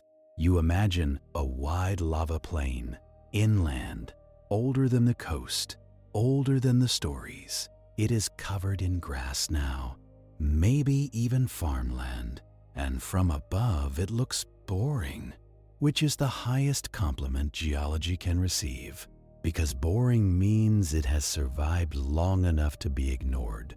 Under that soil, basalt still holds its cooling fractures. Joints still run through it, invisible from the surface, and those joints influence everything that happens later. Rainwater percolates down through cracks. Some basalt is surprisingly good at letting water in, especially near flow tops. It can act like a leaky sponge made of rock, but deeper interiors can be denser and less permeable, so water moves down, hits a tighter layer, and then moves sideways. That sideways movement can bring springs to life along hillsides. You see it as a wet line on a slope, a band of greener plants, but the real cause is buried and quiet. A contact between two flows. One flow lets water through easily, the next holds it back, so the water escapes where it can. Humans love to build near those springs. Of course they do. A reliable water source is a persuasive argument, And if you live on basalt plateaus, springs can be the difference between settlement and emptiness. But basalt water is not always friendly. As groundwater moves through basalt, it can pick up minerals. It can become hard water, rich in calcium and magnesium. It leaves scale in pipes, the way the planet signs its name in your kitchen. It can also carry iron, staining rocks and soil orange or red where it emerges. You can taste a spring sometimes and notice the difference, a metallic edge or a chalky aftertaste. It is not dangerous, just honest. The water is telling you what it has been touching. And in some volcanic terrains, groundwater can also pick up gases. CO2 can seep upward through fractures from deeper sources. It can dissolve into water and make it slightly more acidic.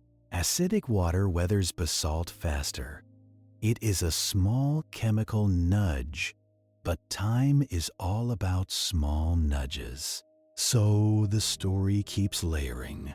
Cooling made the cracks. Cracks guide water. Water changes chemistry. Chemistry weakens edges. Edges fall. Waves move the pieces. Nothing here is separate. It is just the same process as handing the work to each other. And once you have that in your pocket, you start seeing how a lava tube collapse fits into the coastline story more naturally. Not as the single cause of everything, but as one more way basalt gives erosion an advantage. Imagine walking across an old lava field inland. The surface looks solid. It is rough, dark rock, maybe covered with thin soil, but beneath you could be an empty tube or a series of tubes or a partly collapsed corridor that left a long, shallow depression. Those depressions are subtle at first. A line where soil is deeper. A line where plants grow a little greener. A line where water lingers after rain. Now, imagine a stream arrives long after the eruption ended. It does not start as a canyon. It starts as runoff, looking for the easiest route downhill. And it will choose the depression because gravity is lazy. So the stream follows the old tube line. It cuts into soil, then it cuts into fractured basalt. It widens the weakness that collapse created. A shallow groove becomes a gully. A gully becomes a small valley. Later still, perhaps the land subsides a little, or sea level rises. The sea enters the valley mouth and floods it. Now you have an inlet, a bay, a place where waves focus their energy. A coastline feature that feels ocean-made but inherited its shape from volcanic plumbing. This is how lava tube collapse can matter to a coast without being a cartoon trigger. It does not carve the cliff directly.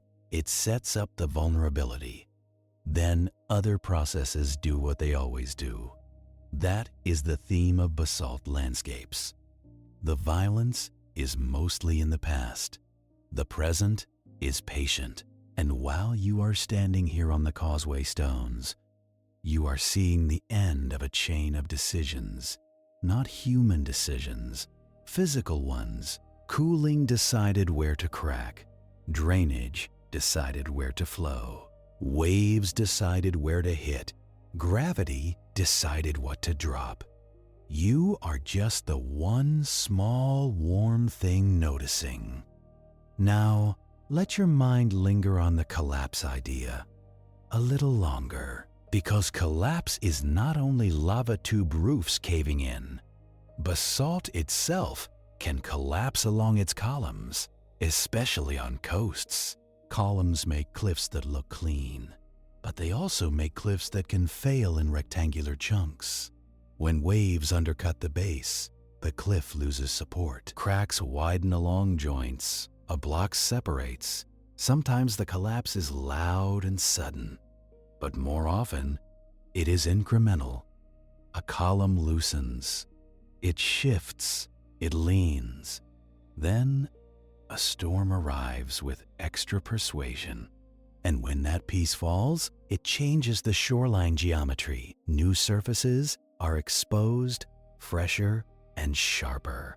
Fresh basalt is darker, less stained, less softened. It makes the cliff face look newly edited, like a page torn from a book. Then the sea begins again, working that fresh face. Salt enters, algae grows, cracks widen. The coastline is never done. It is only between changes. You can also feel, if you stay long enough, how sound helps you sense the shape of rock. Waves against flat platforms make one kind of noise. Waves in narrow channels make another. And when a wave hits a cliff with a cave behind it, the sound deepens. It becomes hollow, like the coast is breathing through stone. That hollowness is not just poetic. Basalt coasts can have voids, caves, fractures, old tube remnants. Even without lava tubes, sea caves can create their own hollowness by exploiting column joints. The ocean is very good at making rooms. Sometimes the rooms connect and you get blowholes. Water and air forced through a narrow opening. A sudden spray, a burst of sound, like the rock coughing. Congratulations, the coastline has lungs now. But even that is temporary. The same opening that makes a blowhole can weaken a roof. Over time, the roof collapses, and the blowhole becomes a skylight. The sea's plumbing becomes the land's scar. And scars in basalt are often straight because the joints are straight. So you can get coastlines that look oddly angular, not because they were designed, because the rock has preferred breaking directions. Joints come in sets. Vertical joints from column boundaries. Horizontal joints from cooling layers, and from later stress relief. Where joints intersect, blocks form naturally, and blocks are easy to remove compared to solid mass. That is why basalt cliffs can look like stacked bricks. It is not masonry. It is fracture mechanics wearing a nice outfit. Now, drift outward again to other places made of basalt, but keep the Causeway feeling with you, because this next part is about how ordinary the pattern really is. You might find yourself on a river plain in the Pacific Northwest, in the United States, a vast region covered by flood basalts, thick layers poured out long ago. The landscape is wide, and the sky feels bigger because the ground is so flat. Then you reach a canyon cut into those basalts, and the flatness ends abruptly. Cliffs drop away in steps, each step a different lava flow. The walls show layer after layer, like a stack of dark books. Rivers here did not politely ask permission. They cut down through the pile, following joints and weaknesses. In some places, the river was helped by Ice Age floods, enormous outburst floods that tore across the land. Those floods did not care that basalt is tough. They brought enough water and debris to behave like a moving quarry. The result is a landscape where basalt layers are exposed in clean lines. Waterfalls spill over resistant flow interiors. Softer flow tops, more fractured, erode faster. So ledges form naturally. You stand near one of those falls and you see the same columnar texture again. Not always perfect hexagons, but the same vertical fracturing. The same sense that the rock wants to break into manageable pieces, and you realize the Causeway is not unique. It is simply coastal, which makes it accessible, and therefore famous. Fame is not a geological category. In other places, columnar basalt hides in forests, half covered in moss. It grows green fir. In wet climates, it becomes slippery, quiet, almost shy. In places like Scotland, you can find basalt columns on islands like Staffa, forming a cave that looks like a dark concert hall. Waves roll in and echo inside, turning the whole chamber into an instrument. In places like the Faroe Islands, basalt layers form steep sea cliffs with grassy tops. Sheep stand above columns like they own tectonics. The cliffs are striped with flow boundaries, each stripe a different eruption. In India, the Deccan Traps cover a huge area of basalt flows. The word traps comes from a term for stairs because the landscape often looks stepped. Terraces, benches, and cliffs built by stacked lava. People live on those steps. They farm them. They cut roads into them. They build towns where the slope relents. And everywhere basalt exists, it comes with the same practical problems. Soils can be fertile, but they can also be thin on young flows. Groundwater can be abundant, or it can vanish into fractures. Cliffs can be stable until a joint decides otherwise. Humans like to treat rock as reliable. Basalt allows that belief for a while. Then it reminds you it is jointed. Now let the climate shift again, gently, to colder basalt coasts. Because frost is an editor too, and it works with a different rhythm. In cold places, seawater can freeze in cracks near shore, especially in tidal zones. Ice forms and expands, widening joints. Then it melts, and the crack is slightly bigger. On high cliffs, ice can form in seepage lines where groundwater leaks out. A thin glaze builds, day after day. It is beautiful. It is also heavy, and it can lever blocks loose. Basalt columns in cold climates can shed pieces in winter without any wave impact at all. Just water freezing doing what it does. If you are alone near such a cliff in deep cold, you might hear occasional snaps. Not loud, not dramatic, just a sharp report, then silence.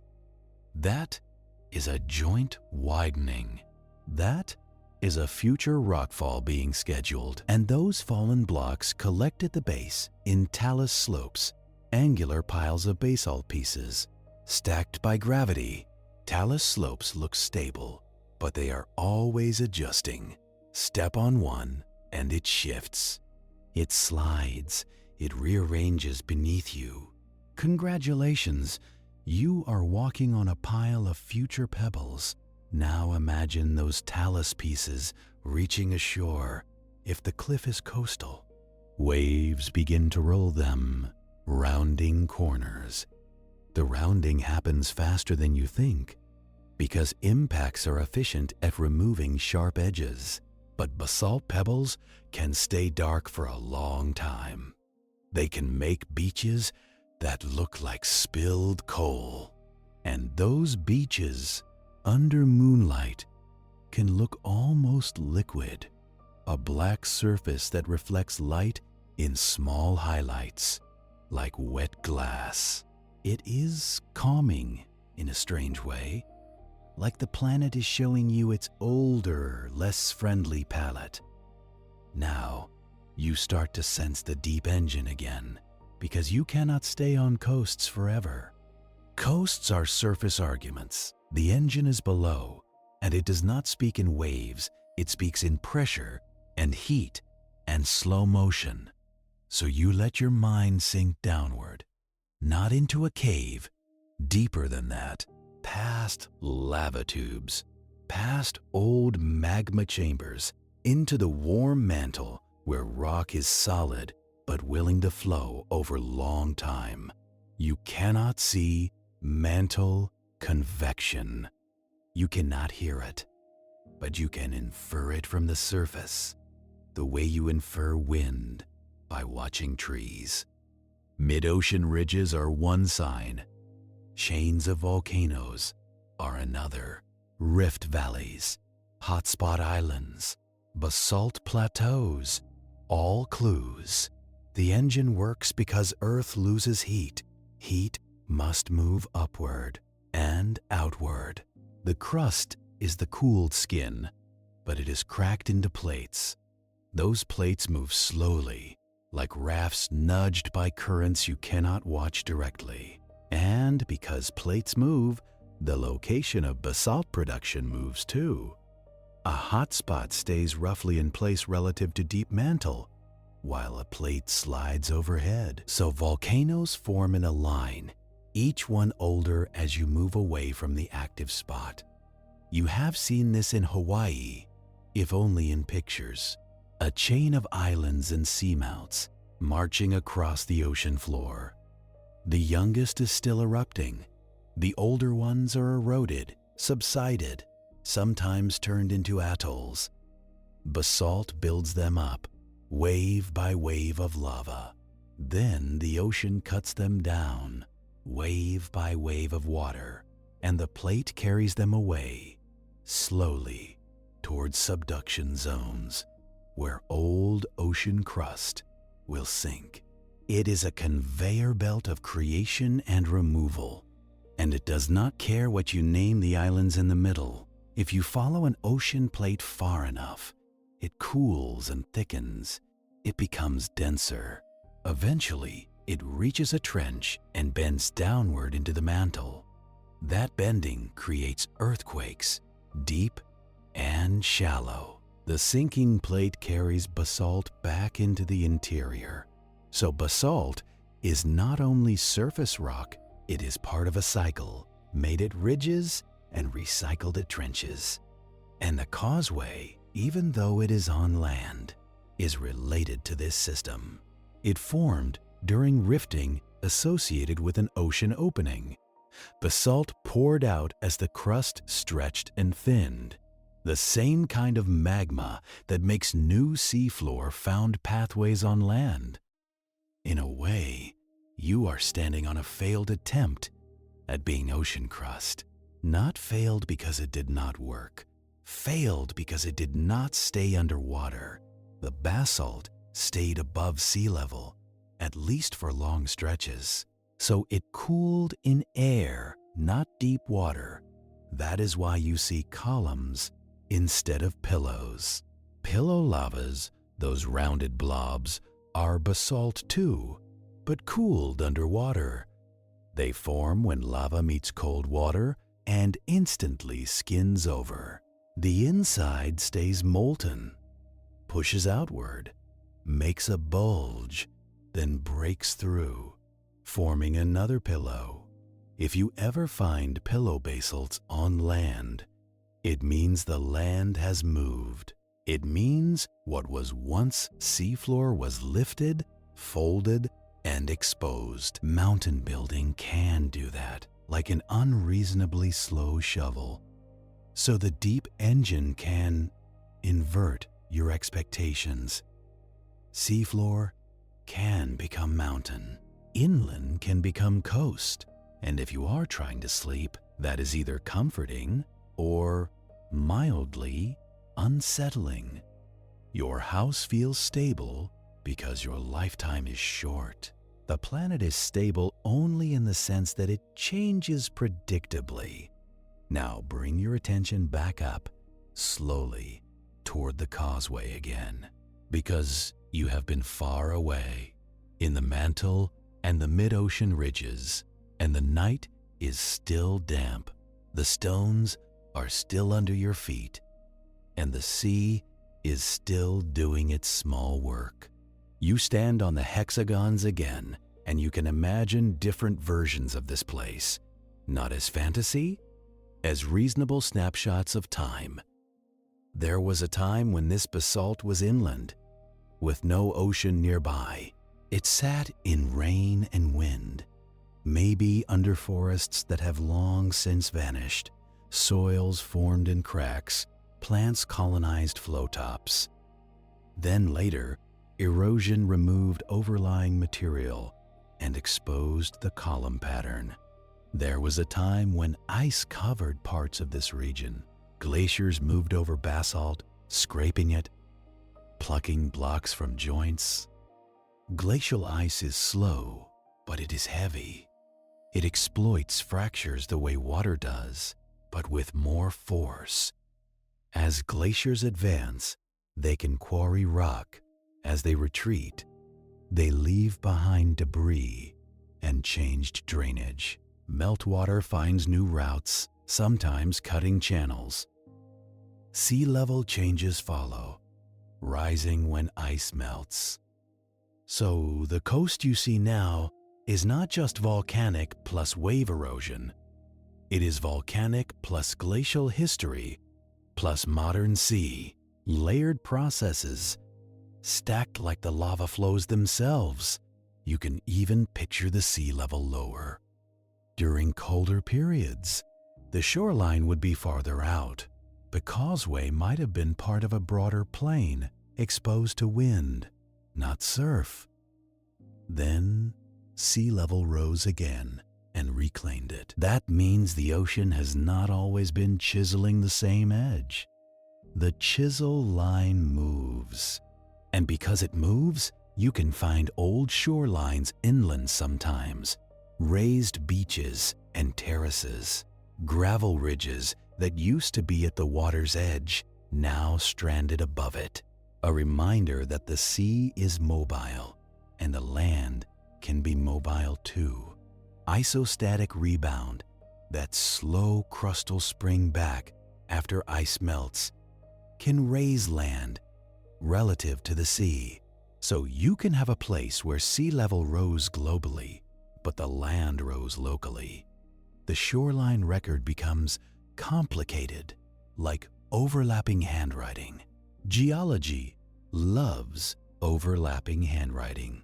Now, the human layer returns again, because humans cannot resist neat patterns. They come to the causeway, they stand where you are standing, and they want an explanation that feels personal.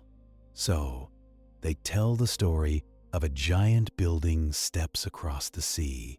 It is a good story. It has purpose. It has intention. It makes the rock feel like a message meant for you.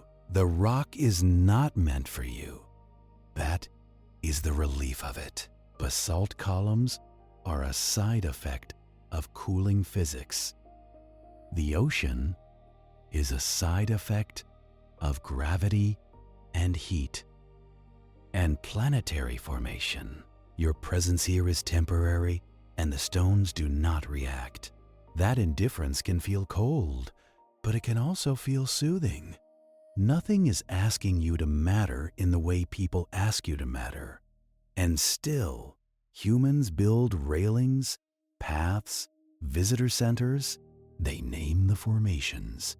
They argue about how old they are, how they formed, which flows belong to which phase. The science itself is a kind of storytelling, but it is a story that tries to be honest about time. Geologists look at these basalts and ask practical questions. How many flows are stacked here? What direction did the lava move? How thick are the cooling units? Where are the flow boundaries? They might examine minerals, measure chemical signatures, date the rock using isotopes that decay at known rates. These methods are not mystical. They are just clocks built into matter. A basalt flow contains tiny amounts of elements that change over time. By measuring parent and daughter isotopes, you can estimate when the rock solidified. It is not a calendar date. It is deep time with uncertainty bars. But it is enough to place the Causeway in the story of North Atlantic volcanism. And the placement matters because it ties local beauty to global processes. Not romance, context. Now, with that context, the Causeway looks even more like a snapshot, a moment when lava was thick enough, cooling slow enough, and later erosion kind enough to reveal the geometry clearly. Kind in the sense that it did not erase it completely yet, because the sea is still working, storms still arrive, salt still enters joints, winter still pries at cracks, blocks still fall. If you stood here long enough, in the way rocks stand here long enough, you would watch the platform change, a pool deepening, a column top breaking off, a seam widening, a cliff face losing another rectangular piece. But you do not have to wait for drama to see change. Sometimes, all you need is to notice the small signs. Fresh breaks look different than old surfaces. Fresh basalt is darker, almost blue-black. Older surfaces are lighter, stained, weathered, speckled with lichens. Even the edges tell a story. Sharper edges mean recent breakage. Rounded edges mean longer exposure to wave grinding. So, the Causeway is a mosaic of ages at the scale of years and decades, layered on top of rock that is millions of years old. Deep time holding shallow time. And this is where the idea of lava tube collapse can come back one more time, not as a main character, but as a quiet, supporting structure. Basalt terrains often have hidden voids, tubes, fractures, cavities from gas bubbles, spaces between flow lobes. When voids exist, the land above is slightly more fragile. If a void is close enough to the surface, collapse can create a sudden depression. If that depression is near a cliff edge, it can change drainage, funnel water, concentrate weathering. Water likes to focus. It likes channels and seams. So a collapse feature can become a focus point for erosion, a place where the coastline develops a notch or an inlet faster than elsewhere. Over time, that localized weakness can influence the shape of the coast. Not by magic, by preference. Erosion is selective. It does not work evenly. It works where it can. So, when you look along a basalt coast and see a bay cutting into the land, you can wonder what weakness the bay inherited. A fault line, perhaps. A dike boundary. A collapsed tube line. A zone of altered rock. A flow boundary. The coast is a map of weaknesses, traced in water. And the Giant's Causeway coast, for all its neatness, is still part of that. The famous stones draw attention, but the broader coast shows the ongoing process more plainly. Cliffs, notches, stacks, fallen columns, boulder fields. The Causeway is the postcard. The rest is the working shoreline. And speaking of the working shoreline, you can let your attention drift to the small life living in the joints again, because it is part of the erosion too. In tide pools, organisms trap moisture and sediment. Algae can hold sand grains. Tiny shells can collect. As pools dry and refill, salts concentrate and dilute. Chemical conditions change constantly. Those changing conditions can accelerate weathering in micropockets, not because the organisms intend to break basalt, but because they alter the environment. Lichens on exposed basalt secrete acids. They do it to extract nutrients. The rock is their pantry, and they are not polite about it. Over long periods, lichens help form soil by breaking down mineral surfaces. Then moss can grow, then grass, then deeper-rooted plants. Roots widen cracks mechanically, the way frost does. So even in a place dominated by stone and salt, life participates in turning rock into smaller things. And those smaller things are the beginning of another cycle. Sediment carried away, deposited elsewhere, buried, compressed. Sometimes basalt fragments become part of beaches and then offshore bars. Then storms push them into deeper water. Sediment accumulates in layers. If enough sediment accumulates, it can become sedimentary rock, a future sandstone, perhaps, made partly of basalt grains, or a mudstone enriched with volcanic material. Then, tectonics can lift those layers, exposing them again, making new cliffs made of rock that used to be basalt pebbles. The planet recycles its own leftovers with the patience of a slow cook. Now, you are still here, still on the stones, still listening, and the longer you stay in this mental place, the less the Causeway feels like a destination. It feels like a cross-section through a set of routines. Heat rose, lava flowed, tubes formed. Some collapsed, cooling cracked the mass into columns. The sea arrived later and began to read the seams, and the reading continues. You can look out toward the water and imagine the basalt extending underwater too.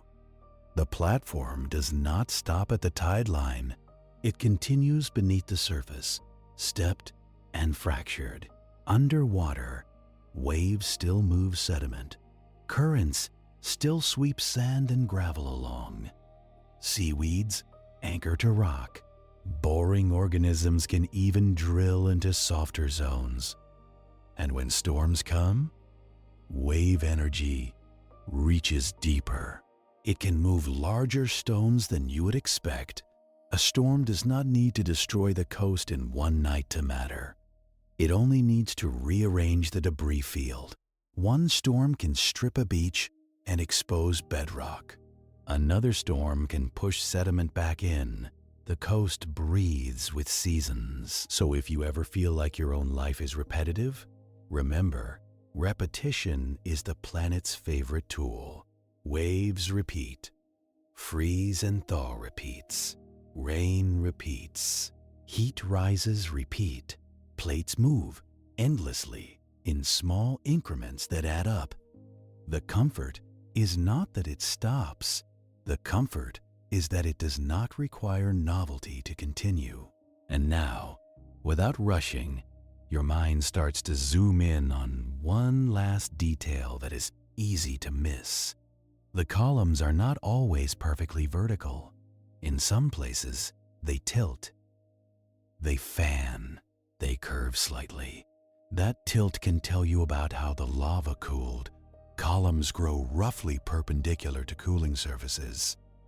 If the cooling surface was flat and horizontal, columns tend to be vertical. If the cooling surface was sloped, or if lava cooled against a wall, the columns can angle. So by looking at column orientation, you can infer the shape of the cooling environment. It is like reading tree rings, but in geometry instead of circles. At the Causeway, the overall impression is vertical columns and flat tops. That suggests a thick, fairly uniform cooling unit, cooled from the top down and bottom up. But nearby, in other exposures, you may see variations, different flows, different cooling conditions, different thicknesses. That is why basalt provinces feel like libraries. Every cliff is a shelf, and every layer is a page, and every joint is punctuation. Now your thoughts drift again to the idea of a hidden hallway. The lava tube. Because even if the Causeway columns are not directly made by tube collapse, tubes belong to the same basalt behavior. Runny lava crusting, flowing beneath. If you have ever seen video of basaltic lava moving in channels, it looks almost calm, bright orange, yes, but moving like a slow river. Then the edges crust over, forming levees. Then the channel roofs in places. Then the lava goes dark on top, glowing beneath. The tube is the lava protecting itself from losing heat. A self-insulated delivery system. That is why tubes can carry lava far from vents. They allow the flow to travel without cooling into immobility too soon. A tube is lava's way of extending its reach, and when those tubes drain, you get emptiness in the rock, an emptiness that can later collapse, forming skylights and trenches. On some coasts, collapsed tube trenches can intersect with the sea. Water can enter the trench, enlarging it. Eventually, you can get sea caves that follow old volcanic pathways, a strange partnership between fire's leftovers and water's persistence.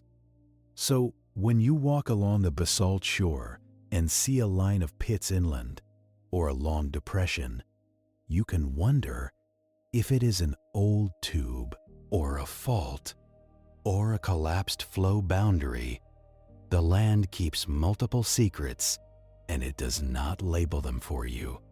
You have to infer gently, and inference is slow, like everything else. Here, now, the scene returns again to the stones under your feet. The tide has shifted slightly. The water line is in a different place than it was when you first arrived in this story. You notice how even small changes in tide alter the whole mood.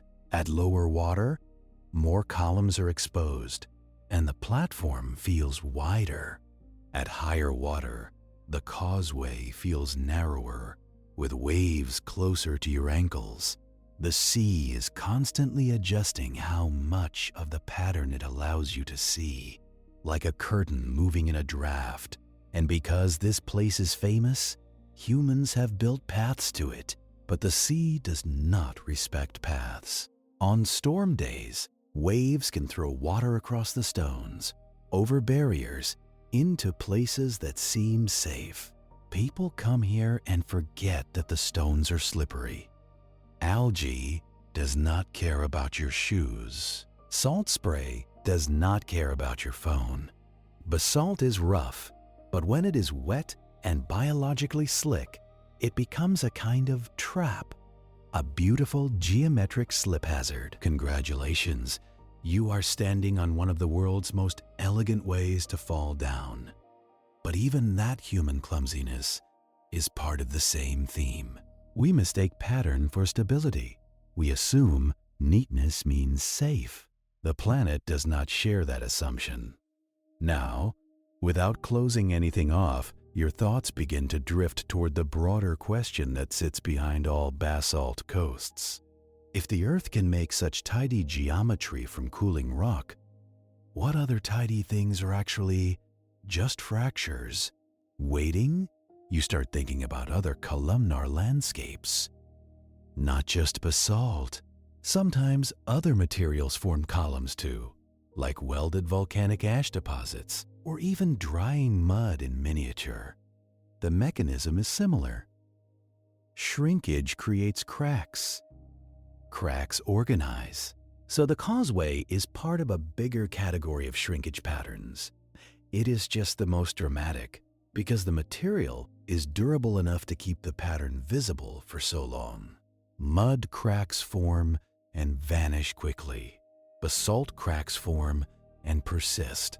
Both are the same concept, scaled and hardened. And that is a quiet lesson to carry. Many things you treat as permanent are just long-lasting versions of temporary patterns. You are watching shrinkage made monumental. The sea keeps moving, patient as ever, and you keep standing there, letting your mind wander across the hexagons, noticing how some edges are chipped, how some joints are wider, how some columns sit slightly lower than their neighbors. You can feel the coast gently insisting on